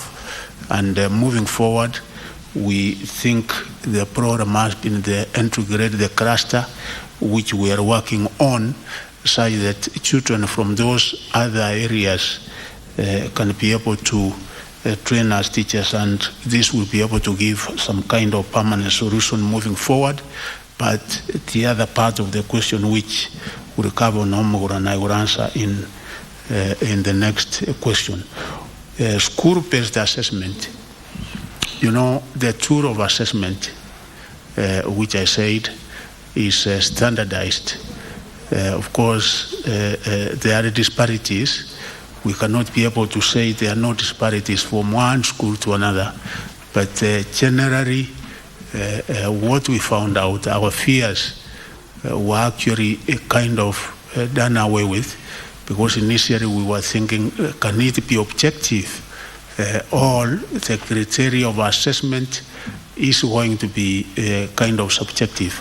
And because it is something now we have tested, we have seen the kind of format, the kind of system, what was done, as I've said, individual tests, sometimes engaging into groups, practicals, engagement from the teachers and the other stakeholders, the parents, and overall the formative assessment that we got in the 2022 class, because that was a major area of focus and discussion, kind of gave us research that this is a very workable system. And those of you who have traveled, it's not only applicable here, but all other countries actually are more on formative than summative. Besides that summative, which was exam-centered, even the children who would have done better, we were denying them the kind of opportunity that they should have been able to get. So when you come to matters equity, as much as we have disparities, I think the instrument, the tools that we are making use of in assessing this in order to come up with the overall result is such that it is capturing the performance of each and every learner at the stage that we are testing them on. Thank you, Honorable Speaker. I can see the chair education is in the house and wanted as requesting for some space, but I was requesting that you stay around reasoning to what is happening, and then you can summarize at the end of this exercise. Okay, Chair, thank you. Thank you, Chair. Let us have Senator Mofaya, and then Senator Tobiko will ask a question. Thank you, Speaker.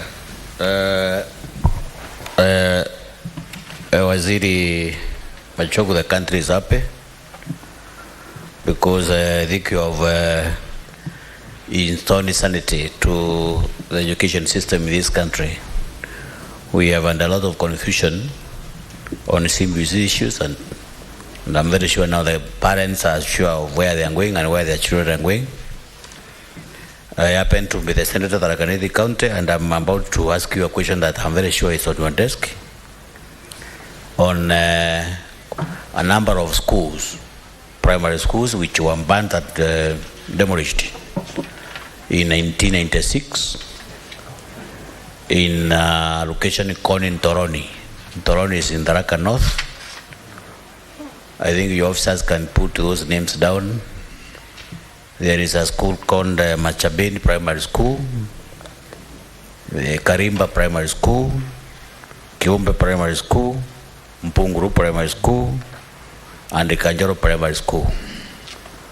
Honorable Speaker, these schools were burnt down, and up to now, we have not seen any response or any activity around making sure that those schools are back. What number of children were discontinued from going to school? And I'm happy, Honorable Waziri, because I can see your sister ministry, the Ministry of Interior. You are doing quite a good job in those Badex 8 areas where you are putting up schools. And maybe it's my request through this Honorable House that the same would be demonstrated in those schools up there. On a rejoinder to that question, Honorable Speaker. You have only one supplementary question. No, it's just a subsidiary of that one, sir. With your, it's a subsidiary of that question, Honorable Speaker. Please. You know, I have very many problems in Tharaka Nithi because, Honorable Speaker, as we are aware, we have a Mangombe sub-county, which is a subsidiary of Chuka Mangombe constituency. It's climatically disadvantaged. It's borders Tharaka South, the Tharaka constituency, which is equally disadvantaged, but enjoys undisputed allowance. Mangombe for decades has been neglected. So teachers are running away from that sub-county because they're not enjoying what the other counterparts are enjoying in their constituency. What could the ministry be doing to make sure that we equalize these two stations? So those are the two questions, Honorable Speaker, that those schools that were banned should be restored. There are two questions. Thank you, Honorable Speaker, for thank you, Honorable Speaker, for allowing me to give those two subsidiary questions. Thank you, Honorable CS. Yeah, thank you. I think those of us who are a little bit old in this country, like myself, know the history of Tharaka a little bit. That in I think it was around 1997 or thereabout, when there were ethnic crashes in the area due to land issues, a commission of inquiry was set up and certain recommendations made from that particular commission of inquiry. I have not had the opportunity of really looking at it, and I have not had the opportunity, Honorable Speaker, to know whether the underlying land issues were resolved, because it is out of those land issues that the schools in the affected areas were burned down. So I believe the Honorable Senator can be able to have an opportunity so that he comes over, we engage on those particular issues, and indeed, if the issues have been resolved, why not we will be able to repute the schools the same way we have done in Turukana. The schools, the 15 schools which were burned down, we gave 100 million, and I think with the assistance of the military, we are rebuilding those schools. In North Rift, same case, the schools which were burned down, we have also given 100 million, and we are rebuilding those schools. So this particular case from Tharaka, I would encourage that the member of parliament, the honorable member will come, so that we specifically look into those issues, and if the issues are no more, then we will now be able to focus on rebuilding those particular schools.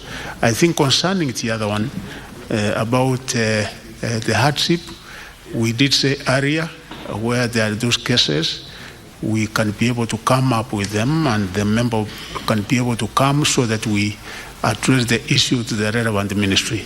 Thank you, and I so submit, Honorable Speaker.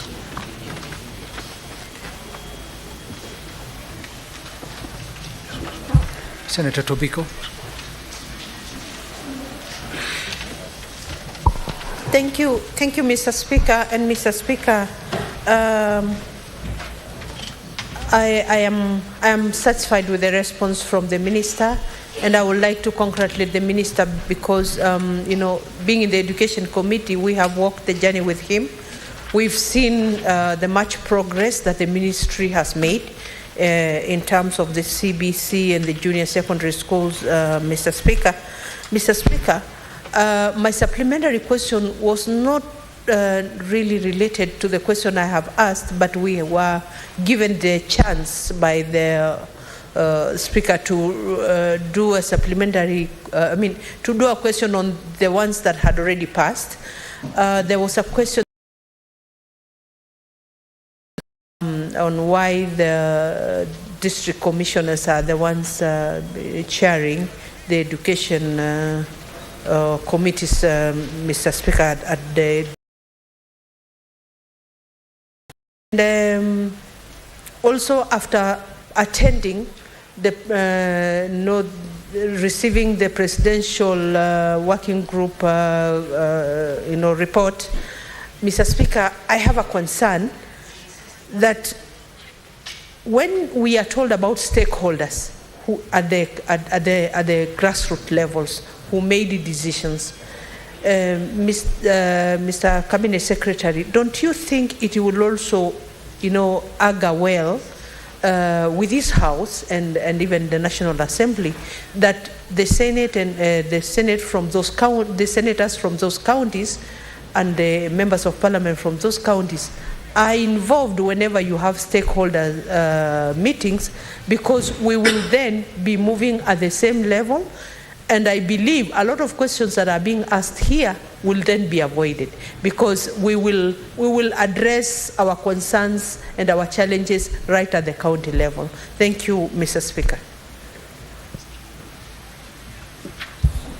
Thank you, Senator. We proceed to the next question by Senator Mariam Omar Sheikh.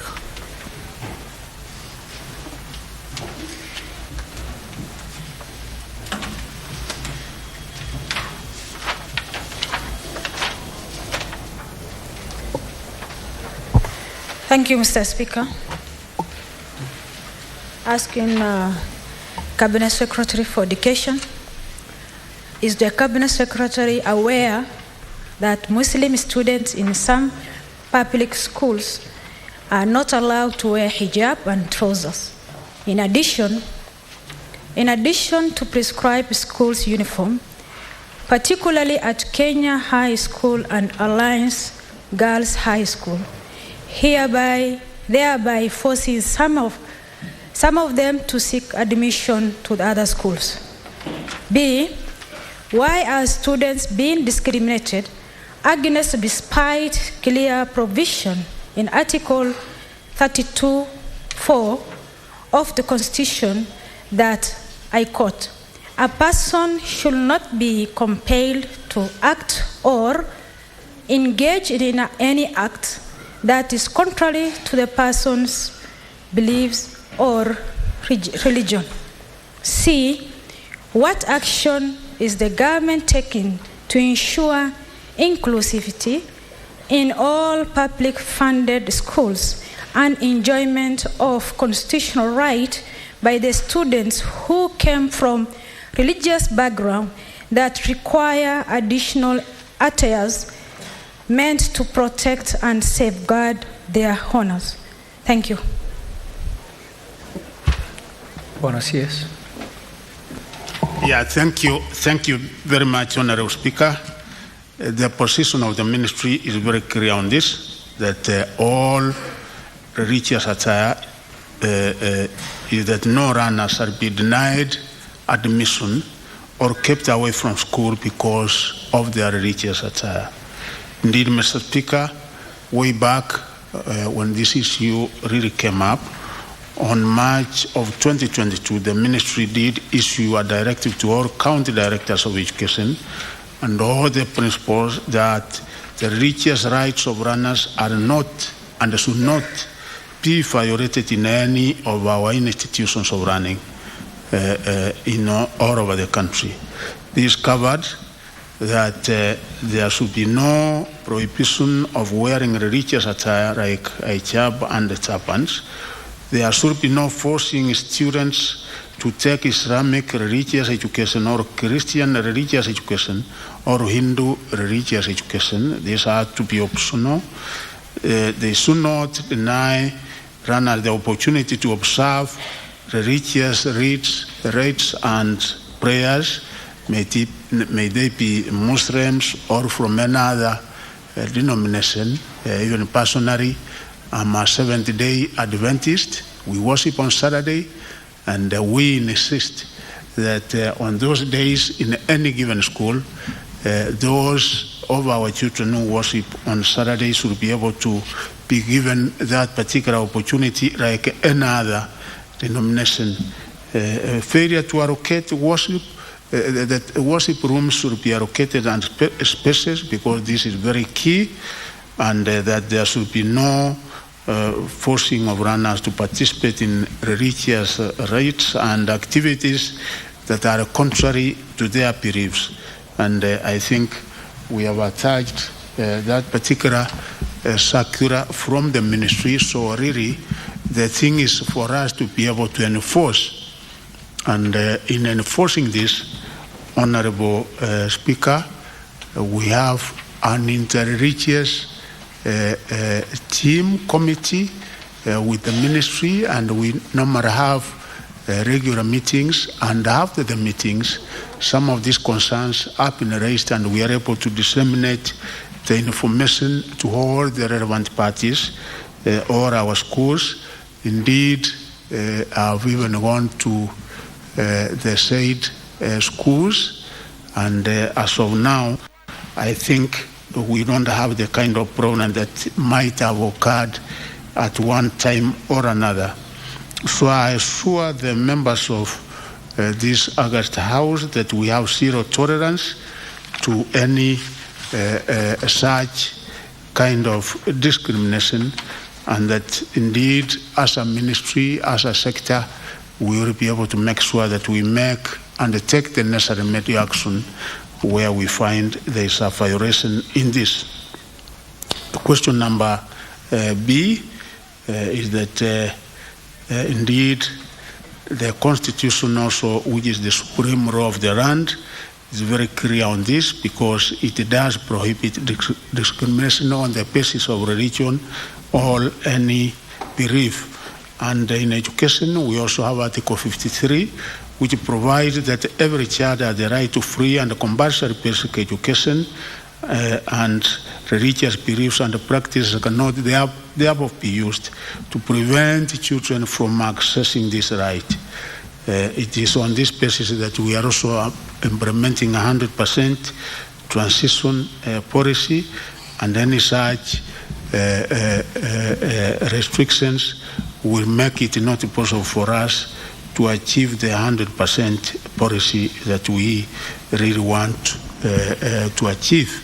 And I will request that in case of any such case, any of our public schools or even a private school should be really reported, so that we are able to take the necessary action on the same. Number C, the action we are taking, Honorable Speaker, our county directors, sub-county directors, and indeed the principals are very much aware of this. Anybody going against is doing his own thing, and is not only violating any such law, but going against the constitution of this country. And you know, when you go against the constitution of this country, then you become a candidate for even removal from your position when you violate any provisions of the Constitution, because anybody now going against this is just not like any other law, because the Constitution has also come out very clear in this. So we are categorical, we are in agreement that this is not something that should happen in any one of our schools, and where there might be any such isolated case in one of our schools, kindly bring it to our notice, and I assure you that we will be very effective, very categorical, and very bold in taking the necessary disciplinary action, including what is provided for in our Constitution. I so submit. Thank you, Waziri. Senator Mariam, do you have a supplementary question? Thank you, Mr. Speaker. I thank CS for his effort to reply the questions. Mr. Speaker, when I raised this query, I raised on the facts, because parents came to me to my office from Wajir, from Mandera, for the school Kenya High and Alliance. CS, when you said there is a directive, you wrote to county directors of education on 4th March 2022, and there are numbers of content, which is A to E in your response. Out of those content of your directives, A, which is a prohibition of wearing religious attire like hijab and turbans, is not effective. That's why I raise the questions. So, Mr. Speaker, I'm not satisfied with the response. Again, when the minister said in his response, the ministry has not received any specific reports of violation at Kenya High and Alliance Girls. That's why I write to the minister. That's the allegation I get, and it's a fact. That's discrimination. So I am expecting maybe a sort of action to follow it up with your directive of 2022. Maybe a letter, a response that show I have written to so many schools, and this is their response, a sort of. But I am not satisfied with the response. Maybe, and again, in the reports, in his response, I dispatch a team to investigate the matter. So that means when I raise the question, is somehow in July. So by now, when he dispatched his team to the specific 2 schools, he can have got the results by now. So, Chair, Speaker, I am not satisfied with the questions, the response. Thank you, Waziri. I hope you understood the question. Now, Honorable Speaker, if I can a little bit go to the history. The Honorable Member knows that around 2021, there was a case which was taken to court. And specifically, it was in the following Kenya High School. And the court indeed pronounced itself on that particular matter that what the school was trying to do was not right. And as I've said, Honorable Speaker, sir, I've had a meeting.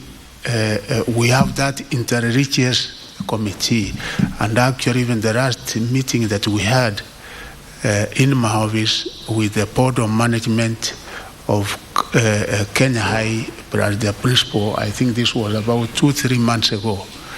One other issue that I did make very clear to the board was that we should not be able to have such a case again, because it gives negative publicity to that particular school or another school.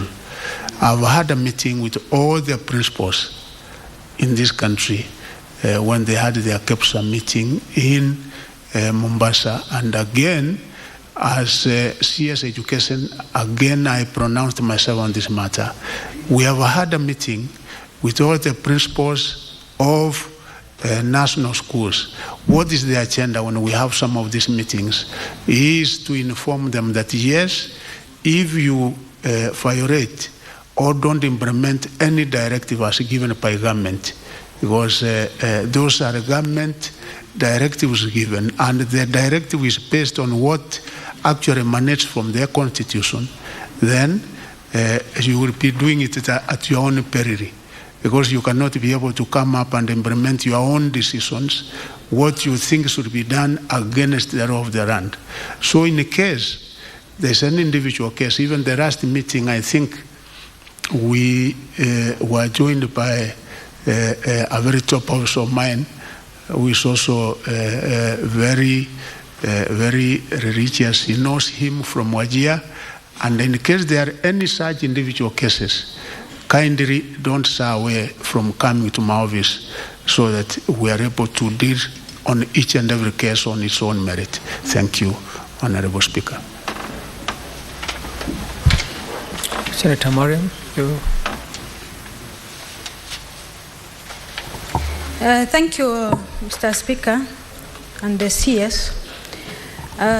Mr. Speaker, agreed with the CS, but I need an action, maybe a promise from the CS by the term opening of the 3rd term, that most of the schools, because I identify only 2 schools, that is Kenya High and Alliance, but there are some which has the same issue. But I need a promise to the citizens that by the opening of the term, that Kenya High and Alliance will adhere to your directives. Thank you. Waziri, I'm not sure if you're in a position to give the Thank you, promise. Honorable Speaker. I have an open door policy, and members will know that when you have an issue, you are always welcome into my office.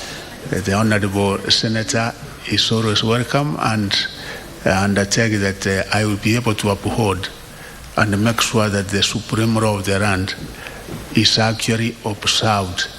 And anybody who does not observe, then we will be able to catch up with him.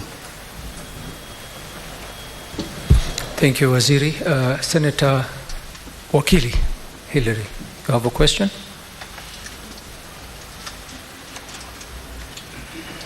Honorable Speaker, I don't have a question as regards the particular response that the CS has given. I was queuing for the next opportunity. Very well. Thank you.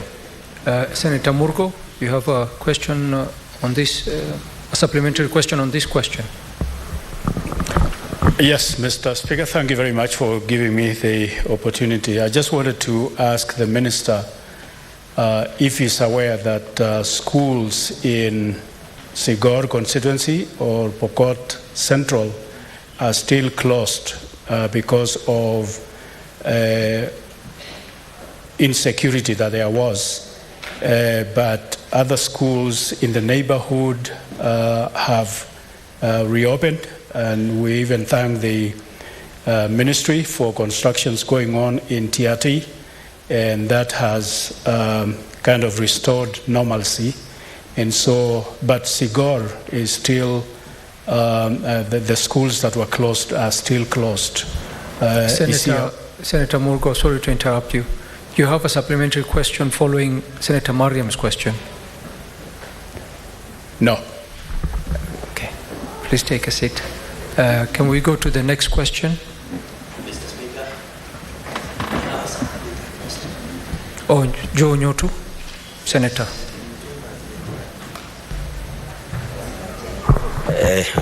Thank you, Mr. Speaker. Mr. Speaker, I chair the Education Committee in this House. And I may want to ask a supplementary question following Senator Mariam's question to the Honorable CS. And that is there a government policy on school uniform? And if yes... Senator Tobiko, you have to follow the standing orders. You cannot cross the alley that way. Continue, Senator Nyotu. Thank you, Mr. Speaker. I had just started asking my question. Is there a government policy on school uniform? And if yes, how does the ministry ensure that the policy does not exclude students of a particular religious and or cultural background from seeking enrollment or continuing the enrollment in a school? And Mr. Speaker, the CS has pronounced himself very well on the directives that have been given to schools. But I may want the CS to tell this House exactly what is the ministry doing to see to it that the directives that the ministry gives are complied with. And when they are not complied with, exactly what happens? Because, Mr. Speaker, why I ask that is because I know the minister does not have a direct control on teachers. They are under the Teacher Service Commission, which is autonomous. And so I'm just wondering what the minister would do if, for example, a particular principal of a particular school does not comply with the guidelines of the ministry. because we know that more often than not, these principals do not comply. Mr. Speaker, we have had fees guidelines in this country for a long time, where we are told that, for example, a national school is not supposed to charge, just as an example, more than Kenya shillings, maybe 50,000. But they end up charging even 90,000, Mr. Speaker. So exactly what does the ministry do? Because Senator Mariam here is talking about schools that she knows are not complying with this order. We know, all of us know, like I've said, schools not complying with the fees guidelines. Exactly how does the ministry work with TSC to see to it that those that do not comply are, that action is taken against those that do not comply? Mr. Speaker, I rest my case this far before I come back, if you allow me, for other supplementary questions. Thank you, Mr. Speaker. I think, Senator Joe, you only allowed one supplementary question. I am aware, Mr. Speaker. I'm talking about when we got to the next questions by other senators, Mr. Speaker. Well. That is what I was referring to. Very well. Thank you, Mr. Speaker. Bwana Waziri, tafadhali. Yeah, thank you very much, Honorable Speaker. It is clear that there is a policy on uniform. And indeed, what we say, and even when you go to schools in any part of the country, you will find there's a uniform. But again, religious attire is worn in addition to the school uniform. Say that it's not a totally different thing from what the school uniform is something an addition. The second one, yes, Kenya, we have a very progressive constitution. The Honorable Senator from Murang'a knows that. I think we are the only country in Africa and probably the world where the ministry is separate from kind of having an autonomous, a constitutional commission, and that is Teachers Service Commission as pronounced in the 2010 Constitution. But I must say that,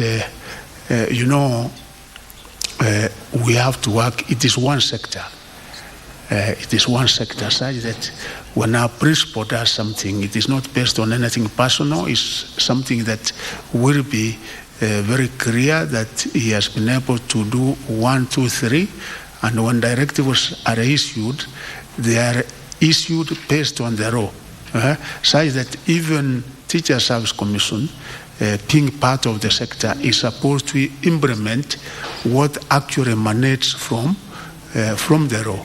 There are certain basic few issues that we are trying to iron out to make sure that we are able to deliver, we are able to partner better with Teachers Service Commission as opposed to developing silos. And that is why you see even the recommendation as contained in the Presidential Working Party on quality assurance, such that we have to avoid this duplication, because by the end of the day, the exchequer is one. The ministry gets these funds to do a function from exchequer, and then you find the same exchequer is also giving funds to do the same function to Teacher Service Commission. And when you are given, two people are given the same function, either it will be done or one will say somebody will do it, and then by the end of the day you find it is not done. So I think the kind of cooperation we are having, we cannot have a principle and have not had an experience, because there are principles we have been able to deal with where I find that they are not following the directives, like what you said, charging illegal levies. We had 2 cases in Kirivi recently, and in cooperation with Teacher Service Commission, we were able to deal with those cases, including dealing with the sub-county directors who were involved in this particular malpractice. Thank you. I shall submit. Thank you, Waziri. Next question by Senator Samson Cherargei. And Senator, could I indulge you to be very fast, because I think we're only left with an hour of questions, and would like to cover all the questions. Mr. Speaker, sir, I think I'm the last one on the trench. I will be very faithful in usage of time, but of course to achieve the intended purpose we're here. Mr. Speaker, sir, thank you for this indulgence. I've waited so long, like the waiting of Jesus Christ, to ask these questions. Question number 037, Mr. Speaker, sir. 1, could the Cabinet Secretary state the amount of funds allocated as capitation to all public primary and secondary schools in the financial year 2022-2023, indicating the amount already disbursed as well as the amount outstanding? Mr. Speaker, sir, part B of the question, could the Cabinet Secretary explain the procedure in disbursement of the funds to the schools and indicate measures the government has put in place to ensure timely disbursement of the funds as per the law? Mr. Speaker, part C, why are parents with children in public schools required to buy learning materials when such materials ought to be provided by the government? Number D, Mr. Speaker, sir, could the Cabinet Secretary provide a list of all pre-qualified suppliers of textbooks and other learning materials, indicating the total amount owed in pending bills to the suppliers and the respective schools and companies involved? Mr. Speaker, sir, I had 3 questions. Should I read all of them, or he answers one by one? I think it's better he answers one by one. Okay, thank you. Thank you. Waziri. Yeah, thank you, Honorable Speaker. The question number 37 is that during the financial year 2022-2023, a total allocation for free primary education program was 12 billion and 1 million, and the total amount of 9,288,570,185 has been disbursed in the same period. Term 2, we had a disbursement done on 4th of July, which was 2,714,000,000 and 37,012 for 8,869,402 runners. It has been given term 3 up to what we have given on this term 1, 2023, from A to D. I think is kind of self-explanatory as given in the report. A further disbursement of 99,879,981 was made on the 21st June 2023 to cater for 469,018 runners, and the figures are given there, including junior secondary schools where there have been 2 disbursements, one and the first disbursement being 9,508,994,355, which was done on the 13th April 2023, while the second disbursement was 3,774,304,250, done on the 20th June 2023. The ministry received a total budgetary allocation of 64,421,865,698 for capitation, and this is for secondary schools now. We were in primary, we have come to secondary, and the money has been disbursed as indicated term 2, term 3, as indicated in the figures up to E, and the way the entire amounts have been disbursed.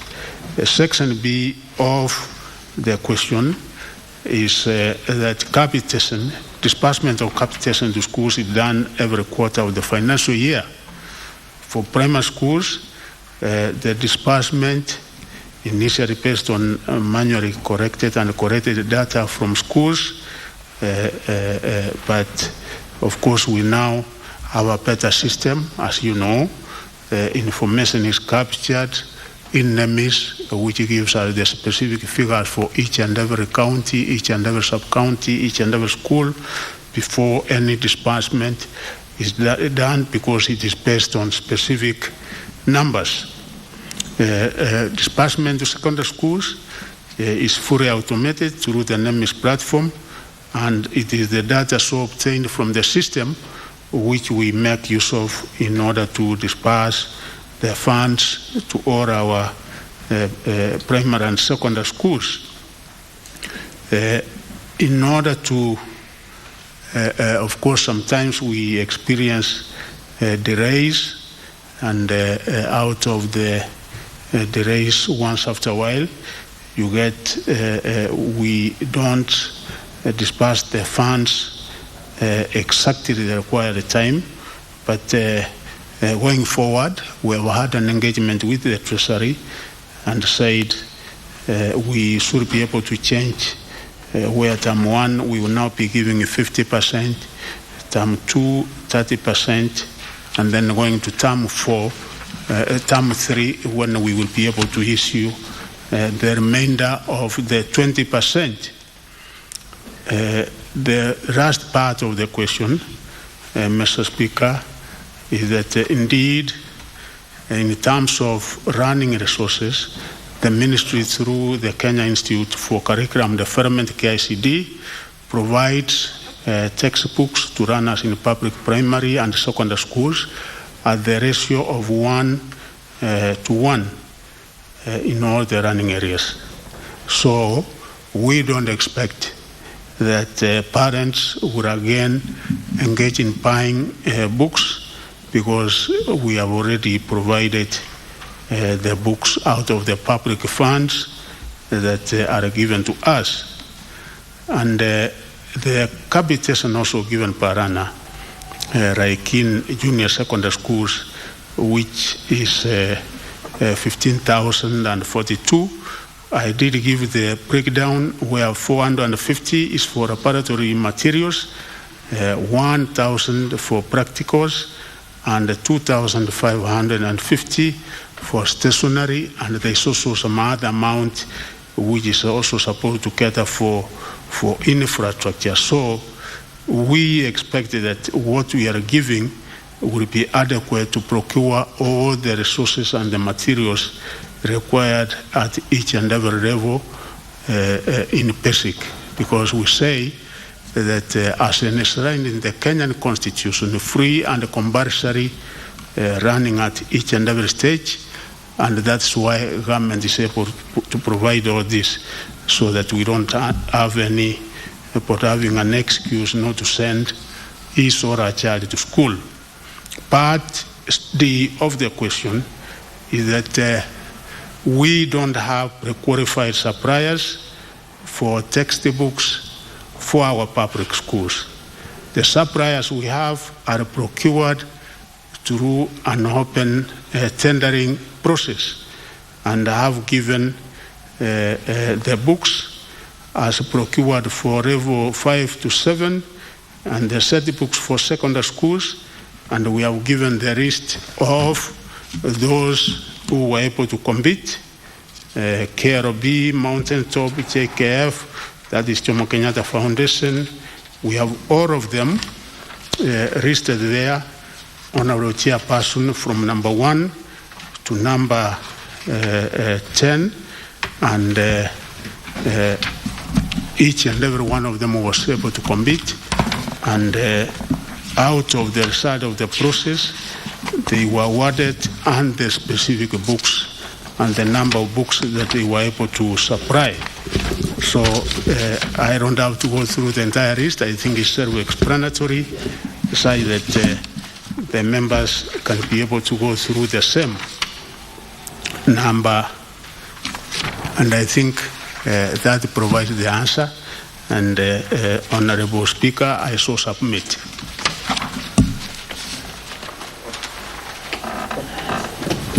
Senator Cherargei, do you have a supplementary question?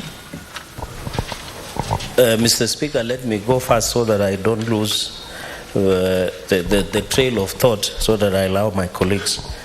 Bwana Cabinet Secretary, in page 14, you have indicated that you are paid 50% on junior secondary school. But in response to my question, that is supplementary question 1, you have indicated by June you have given the total amount to junior secondary school. Is it your submission that you want to mislead the House by giving contradicting information to this House? That is number 1. The final supplementary question, Mr. Speaker, under the Public Procurement and Disposal Act, Section 86, it says that a successful tender shall be given to the lowest evaluated in the pricing. Under the Public Procurement and Disposal Act, Section 86, successful person who should be given the tender should be the lowest. So, Speaker, on this issue of supply of textbooks, how sure are we that the open tender that is being given by the ministry, although there are locations that they come from one in the other outside the mainstream publishers from one ethnic community, is outside this, how sure are we as a House, Mr. Speaker, sir, that the people who are given through the open tender meet Section 86 of the Public Procurement and Disposal Act, Mr. Speaker? And on the issue of textbooks, Mr. Speaker, because it's one question, the final question is, I had asked about the total pending bills that the Ministry of Education owes. Is it 1.1 billion, as I've seen in the shared that the CS had shared? Or, Mr. Speaker, what is the total pending bill as we talk today about this to the suppliers of the textbooks? Just in one sentence, Mr. Speaker, so that you don't violate the, Mr. Speaker. And I want to confirm to the CS, contrary to saying that they are providing learning materials to schools, Mr. Speaker, I think V2 core ground is different. The CS should use evaluation and monetary unit and the presidential delivery unit to undertake, because most parents are still buying the learning materials. Mr. Speaker, those are my 2 supplementary questions. Thank you. Thank you. Waziri? Thank you, Mr. Speaker. The members will agree with me. The first set of answer that we gave in June, the question was, if you look at 73, it was asking about the first disbursement, which we gave, and we have now won the second disbursement. So there's the 9.5 and there's the 3.7. So combined, is more than the 9. So there's 9,580,994,355. And then there's the second disbursement, which was also done on the 20th June 2023, which is 3,774,304,250. Concerning the pending bills, if you go to 84, the money owed to the publishers, I think we have given the particulars, the grade and the outstanding amount in each and every grade, that is grade 5, grade 6, grade 7, and also the 2022 SETI books contracts. We have given, actually making the total to be 1,157,522,771. And we are trying to see whether we can be able to cover and offset this as we approach the first supplementary. We are doing our best in the prevailing circumstances, as I said, to make sure that all the materials, all the running materials are actually provided. And so far, so good because we have been able to reach each and every primary and each and every secondary school. Thank you. I submit.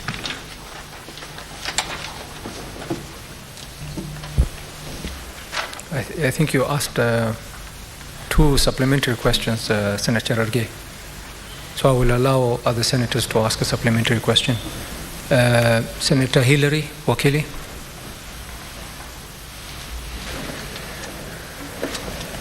Thank you once again, Mr. Speaker, sir. And as I ask this question, I first like to appreciate the CS for the responses that he's given to the questions that have been asked. My question is picked from your response at page 24, paragraph 23. This is with regard to the disbursements of capitation to schools, which you've responded is quarterly done, and also on the basis of manually collected and collated data from schools, and you have indicated that in the financial year currently on, that is in this quarter, all institutions are expected to have uploaded their details and those of their learners to the NEMI system. My question to the Honorable CS is whether they have any facilitative arrangement under the ministry at the national level and the county level to support institutions which are yet to get registration under the NEMIS so that they get the capitation because they already have students. I'm asking this question, Honorable CS, because in my office I've got several institutions that have asked for my intervention to get their IPPG registration. In particular, I've got one from Chapalungu constituency, Kongasis ward, a primary school by the name Kapchumbe. I've got also a secondary school in Chebunya ward of the same constituency where they have got students, but they haven't been beneficiaries of the capitation from the ministry. Why? Because they have lacked the IPPG identifier for purposes of entering the details within the ministry. So my question is, what is the arrangement, if you have, to facilitate and support such institutions to ensure that they are all able to benefit from the capitation from the ministry, especially where sometimes even their inability to register is not, of course, a problem that is to the ministry, but maybe from their end, failure to have all the documentations required. I am aware that for purposes of that registration, there are certain mandatory documentations required for such institutions to be registered. How do you help to facilitate? I'll be very happy that CS, as you live here, maybe you can assign me 1 or 2 of your officers to ensure that we serve these institutions so that they benefit in the next quarter, where you have said you will only be able to release capitation to institutions that have already uploaded their details. Thank you. Waziri? Yeah, thank you, Honorable Chair. It's through like what the Honorable Member said, we had actually 2 major problems in this which we are trying to overcome. One was registration of schools. There were quite a number of schools, primary and even sometimes secondary schools, which were not registered and therefore not captured in NEMIS. And when these schools were not captured in NEMIS, it meant that they were not able to benefit from capitation. What is it that we have done as a ministry?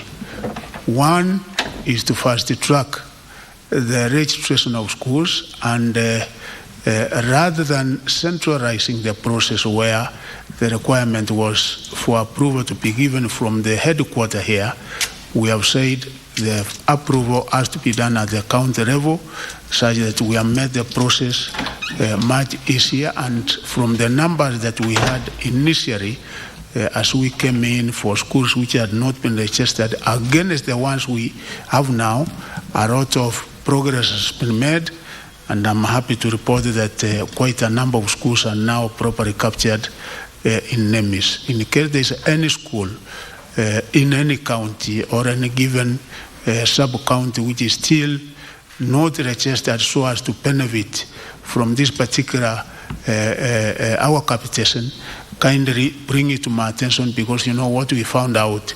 Where were we when you find a school has been able to continue, proceed from grade 1, program up to grade 4.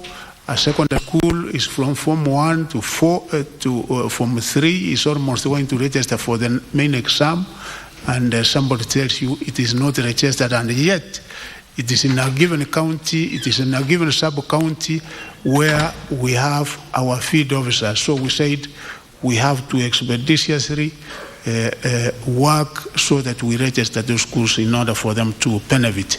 2, the other problem that we had was the requirement where party certificates were required in order for one to be captured in NEMIS. We are also working on this.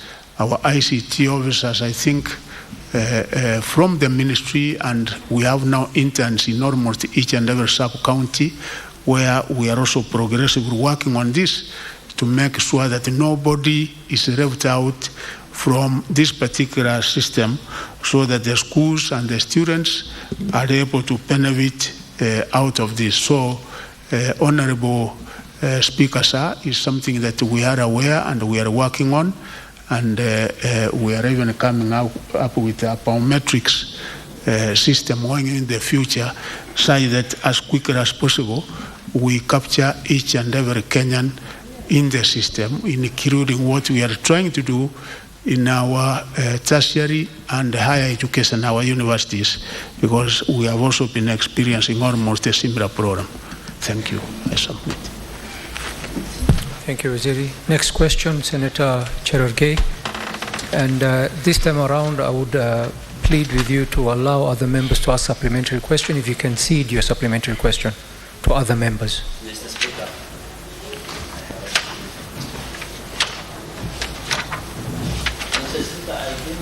Your directions. When you ask this question, if you could cede your supplementary question to another member. But due to the time order provides me two extra. That's why I'm pleading with you. I will make it 1. Okay. Mr. Speaker, question number 38. 1, could the Cabinet Secretary provide an update on the status of the localization program that entails the transfer of teachers from their native place of birth to another locality? Mr. Speaker, part B of the question is, what are the reasons for the delayed reversal of the delocalization policy by the Teacher Service Commission, TSC, following the TSC commitment to do so in January 2023? Mr. Speaker, and finally, could the Cabinet Secretary state the total number of teachers from Nandi County awaiting the reversal on the localization program? I thank you, Mr. Speaker, sir. Waziri. Yeah, thank you very much, Honorable Speaker. Without going into the merits and the demerits of localization, the Honorable Member is aware that ever since this administration came into being, we gave a lot of emphasis that we cannot be able to have this policy, the localization. We have, on the contrary, what we call nationalization. And ever since the time we started this, a lot of progress has been done, and quite substantial progress has actually been done in this particular aspect, if I can be able to give figures. One is that the policy, of course, has been reversed, unlike the way it was before, because it had become kind of a policy that if you are working in your home area, you are transferred to another county, another area. That has been reversed, decided that even in employment, you want priority to be within your own county. I think that is taken into consideration. So we have had a stop on that, and we have had very, very good progress in this. And when you come to the numbers, Honorable Speaker, the number that are so far applied for transfer from one account to another as at June 2023 to the Teacher Service Commission is 46,962 applications across the country, and out of which those who have already been transferred are 20,055 of whose transfers have been effected to their home counties, and we have been able to give a table explaining how this has been done. Specifically coming to the county of Nandi, the number of teachers who requested for transfer to Nandi were 1,005. And out of the 1,005, the number that has so far been repressed is 828 to Nandi, and the others are being processed. And also, as explained in the answer, Honorable Speaker, we also want to create the stability in the teaching sector, such that sometimes you find if a school has 10 teachers and all of them are applying, probably they are from some other parts of the country to get out of that particular school, we have to make sure that there is a proper replacement. As we transfer them out, we also make sure that there is a replacement such that running has to go on. And hence, that is why you see sometimes we are not 100% of this process. We are almost at 40-something%. And progressively, as we get proper replacements, we hope we should be able to get to that figure, because we also want stability in our schools so that you don't either transfer, because we have the figures of the shortfall, the number that we should have in each and every county, such that even as you transfer, there should be some kind of harmony, so that you are not giving one county more and then you create a great acute shortage in some other counties. So we are careful in this so that we don't also destabilize the education sector as we are working on this. I so submit. Thank you, Waziri. Senator Cherargei. Mr. Speaker, this time, although Standing Order 51C gives the questionnaire power of 2 supplementary questions, but for the comfort of my colleagues, I'll just make it 1. Mr. Speaker, I have done my due diligence, and I tell Waziri vitu kwa ground is different, because I have teachers here from my county, just from Vihiga, only, who wants to be recruited back to Nandi, and there are 43 of them. Why is the CS allowing county directors of TAC and education to have so much powers than the President of the Republic? The Speaker, the regulations of TAC, one of them is on medical grounds, Mr. Speaker. This Kenya Kwanza government, which I campaigned passionately, one of the reasons teachers voted for us is because we were going to do away with the localization. Why is the minister saying they have removed, but they are doing it behind the back? Because I have so many complaints, and I will table this before the House, Mr. Speaker, on the delocalization. For example, in Nandi County, I can tell you, my colleagues who are seated here, every minute, a teacher is requesting to be taken back, Mr. Speaker. One of the rules of regulations is on medical grounds, Mr. Speaker, in conclusion. I have a teacher who works in Western Kenya. He has a sickly child that at least every Thursday, she must take it to an hospital in Eldoret town.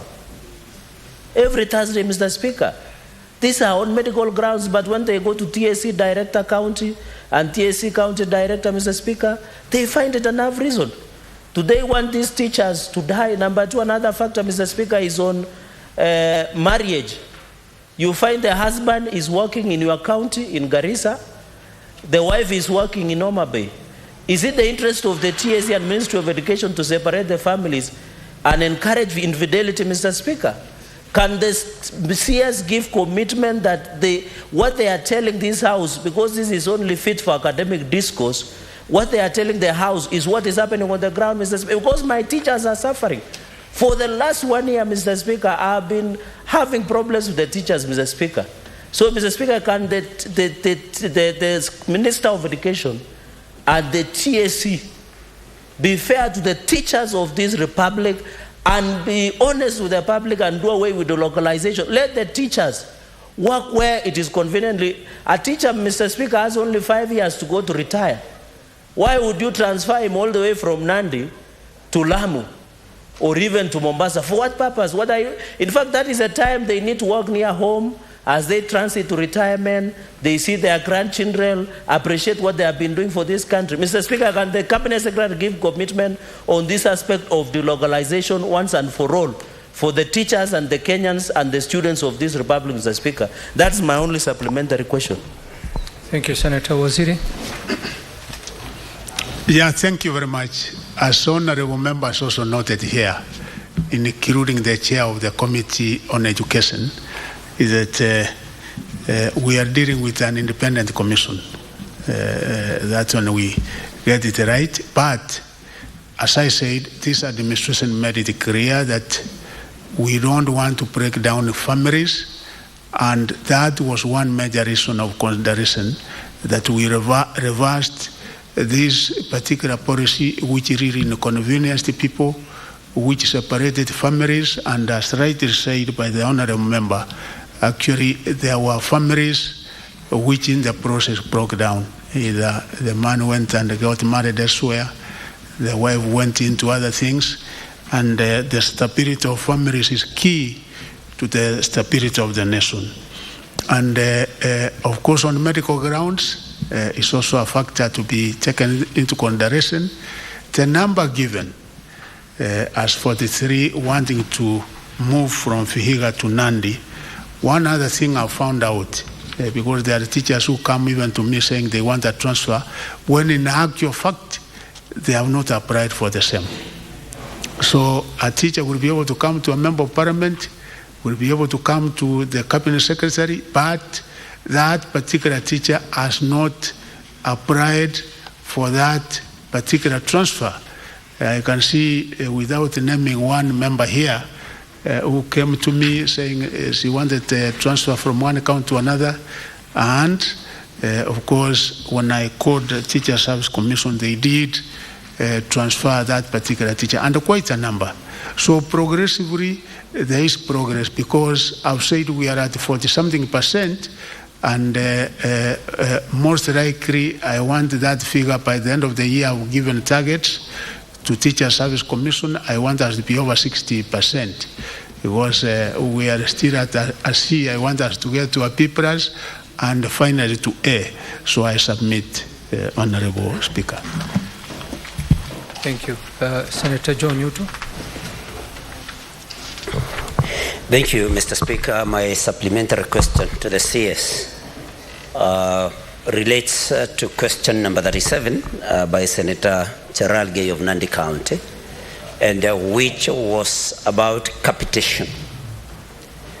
Mr. Speaker, there are areas in this country where public schools are not available for learners.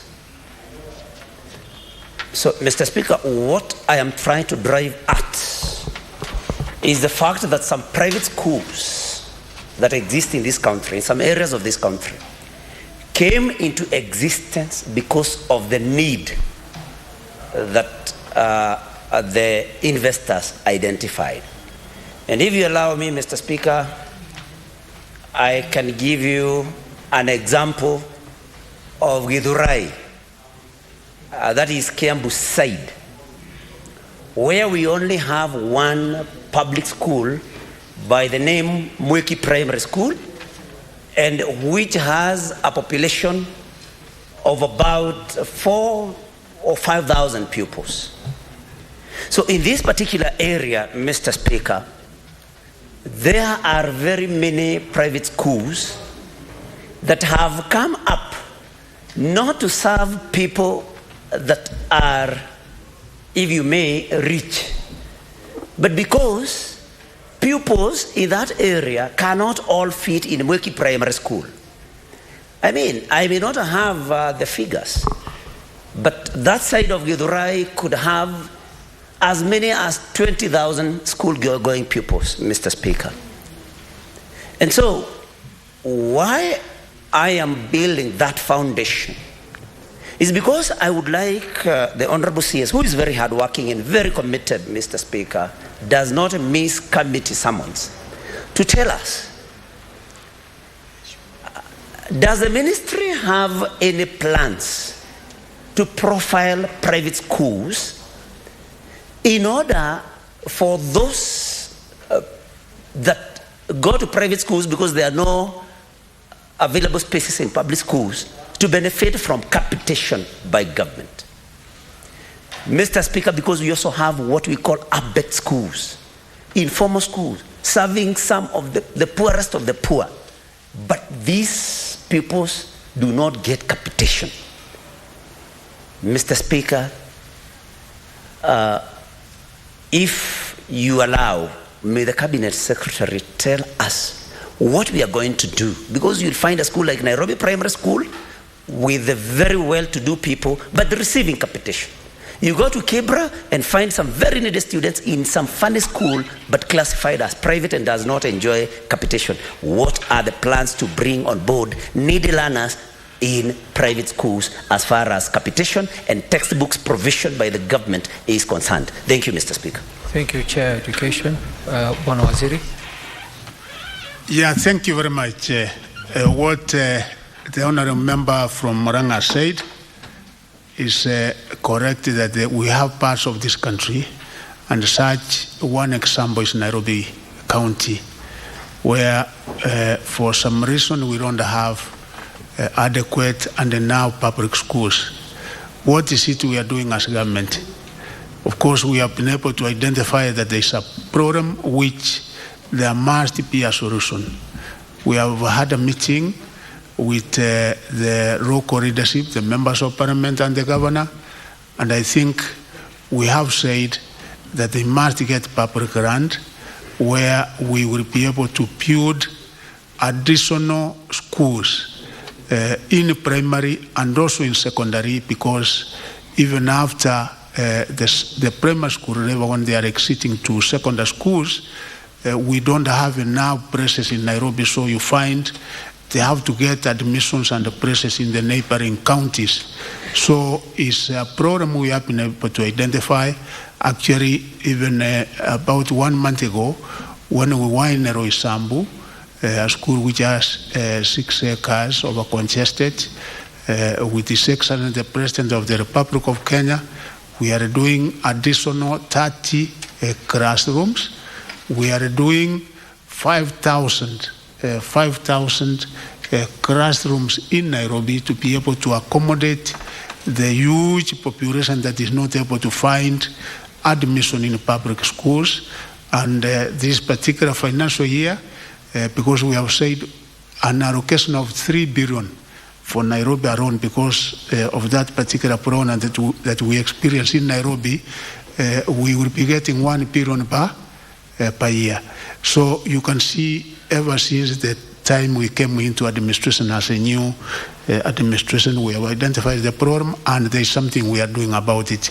And not only in Nairobi, but also in neighboring counties like in Mwiki, where you have said we are giving some kind of affirmative action to those particular areas, and that's why government has committed that we must have additional funds, because education is really key. We are looking at the human capital. About giving capitation to private schools, that one, Honorable Speaker, no, we don't have such a policy.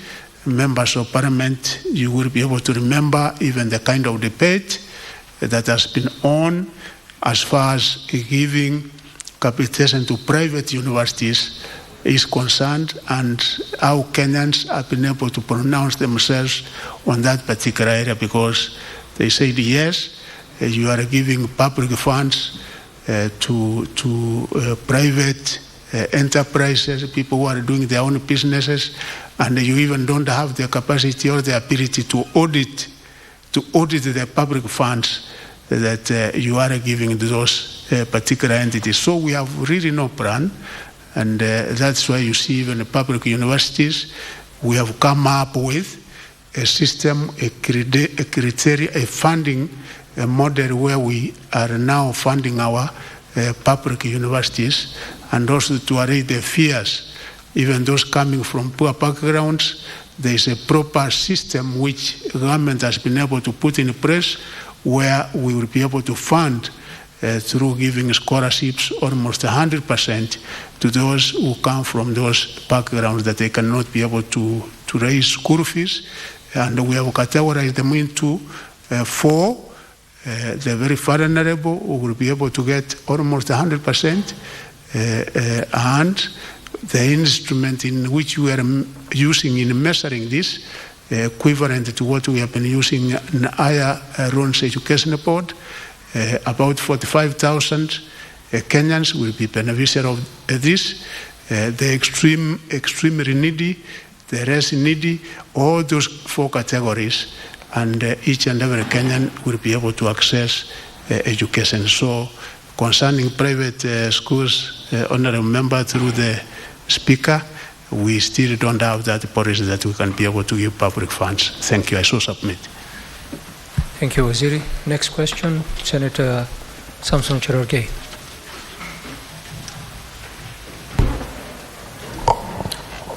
Mr.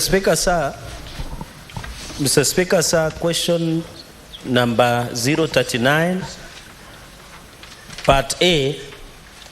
Could the Cabinet Secretary indicate when a lifestyle audit was conducted last on senior officers at the Teacher Service Commission, including the Chief Executive Officer? Part B, Mr. Speaker, are there plans by government to conduct further lifestyle audits on senior officers at the Teacher Service Commission, and if so, provide timelines for this? Waziri. Yeah, thank you, Honourable Speaker. When I went through the question, you have to understand your mandate and your remit and your powers. I did a look through, and I said, I think the constitutional and the legal responsibility is with the ethics and anti-corruption commission, which is supposed to do this. And I therefore sought the information from them. I wrote to the Attorney General and also to the ESCC to provide the information, and the commission wrote back to me, sorry, I had not attached this letter which I have from the commission.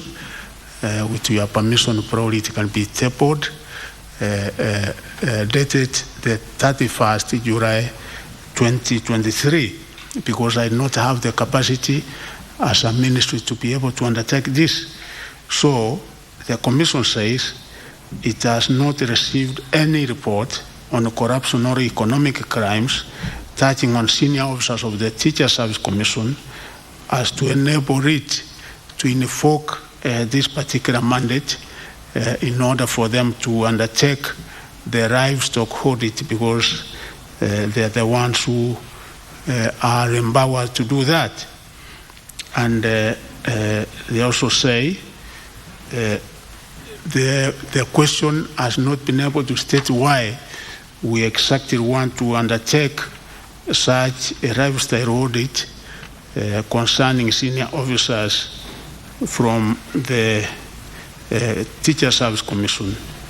And therefore they say they have not been able to get sufficient reasons to commence investigations on unexplained assets in the following officers of the Commission.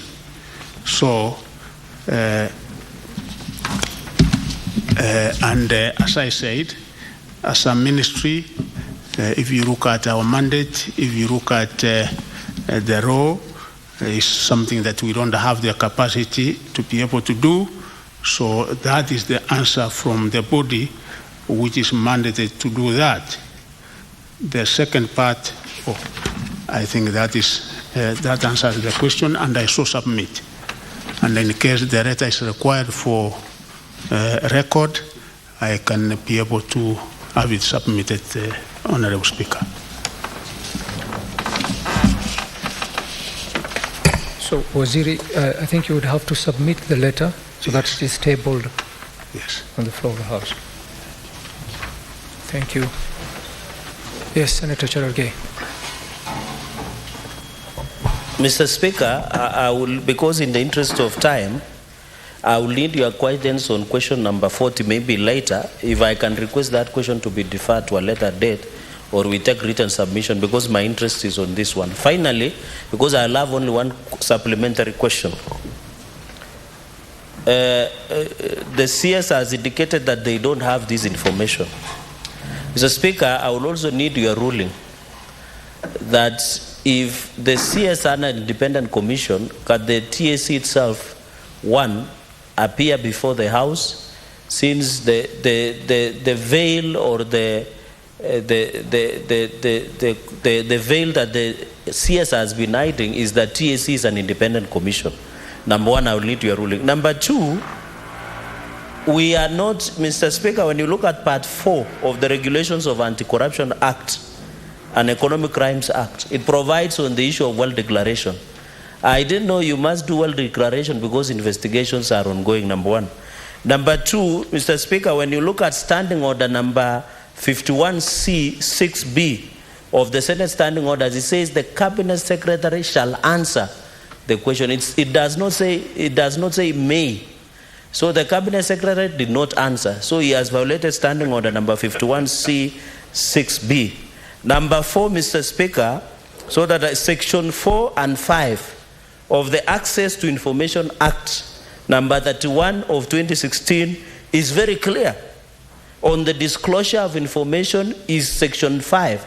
Section 6 provide limitation of non-disclosure of information under Information and Access Act based on national security. I didn't know the well declaration of senior TSC official and CEO is a threat to national security, and therefore should have met ratio of section number 6 of the Information and Access Act, Mr. Speaker.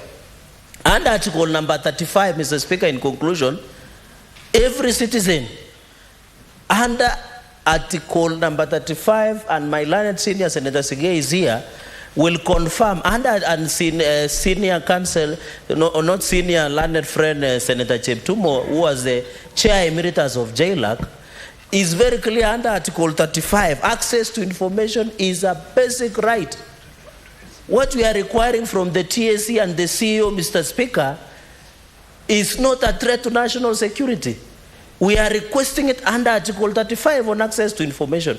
Unless the CS will tell us that there is a threat to national security, Mr. Speaker, and mind you, Mr. Speaker, the CEO in office has of a short retirement age.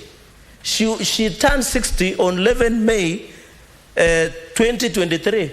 But we are in July, yet TSC has not gotten a CEO, Mr. Speaker. Therefore, violating the letter written by CS Chuma on 23rd February 2023. Mr. Speaker, would I be in order, understanding number 1, the CS has not responded, would I be in order to request you, Mr. Speaker,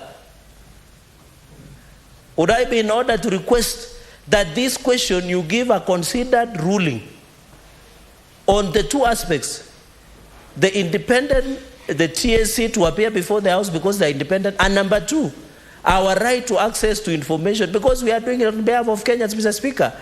And this same commission is facing lethargy of court cases because of their ability and their competence in serving the teachers in this republic, Mr. Speaker.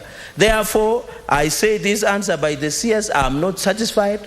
I cannot even give to my PP1 child such a response. Mr. Speaker, I submit respectfully. Thank you, Senator Cherargei.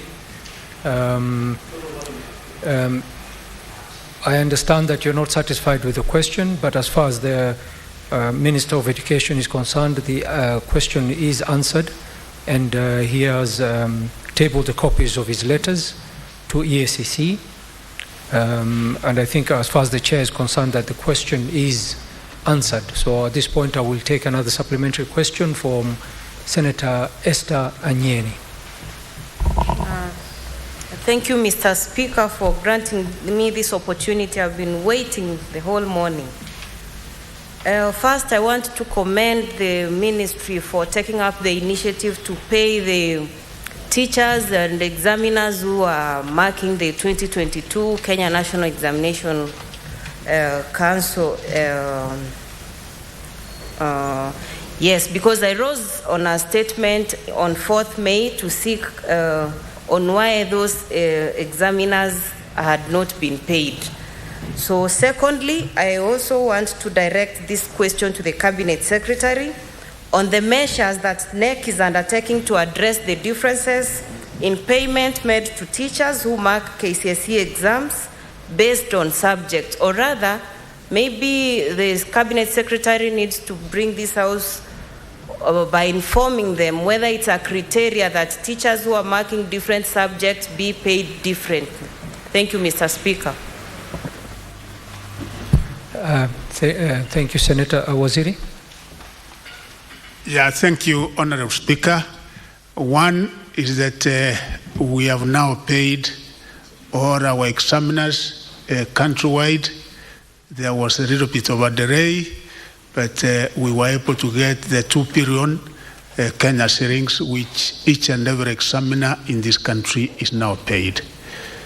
Honorable Speaker, subjects are, if you look at the questions, there are those when the examiner is marking, it will take a little bit more time.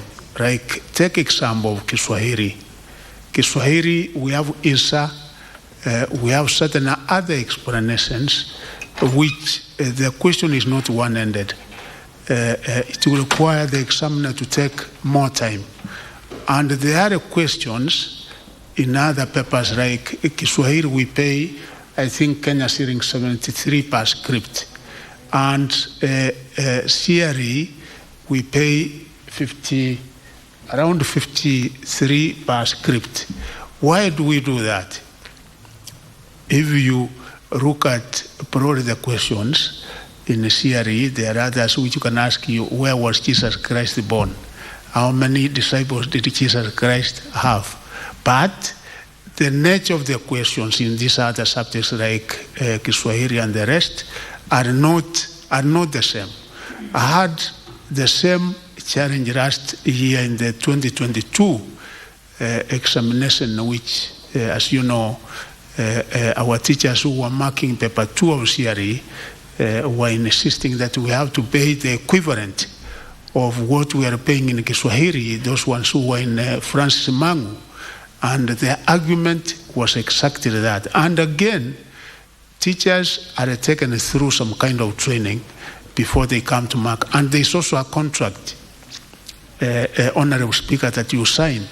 And in that particular contract, it makes it very clear that yes, if you are a biology, if you are a mathematics, if you are a geography teacher, if you are a CRE teacher, the amount that you are going to be paid in this is this much. It's actually contractual.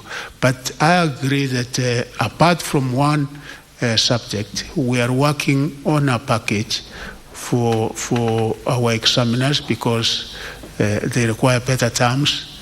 The environment in which they mark, we are also working on having it improved because the kind of work that they do in marking those exams, indeed they are the major stakeholders in this. They make us have success, and therefore we are looking at this. But as far as the subjects are concerned, that is the criteria that is followed. I so submit, Honorable Speaker. Thank you, Waziri. Honorable Senators, I should be invoking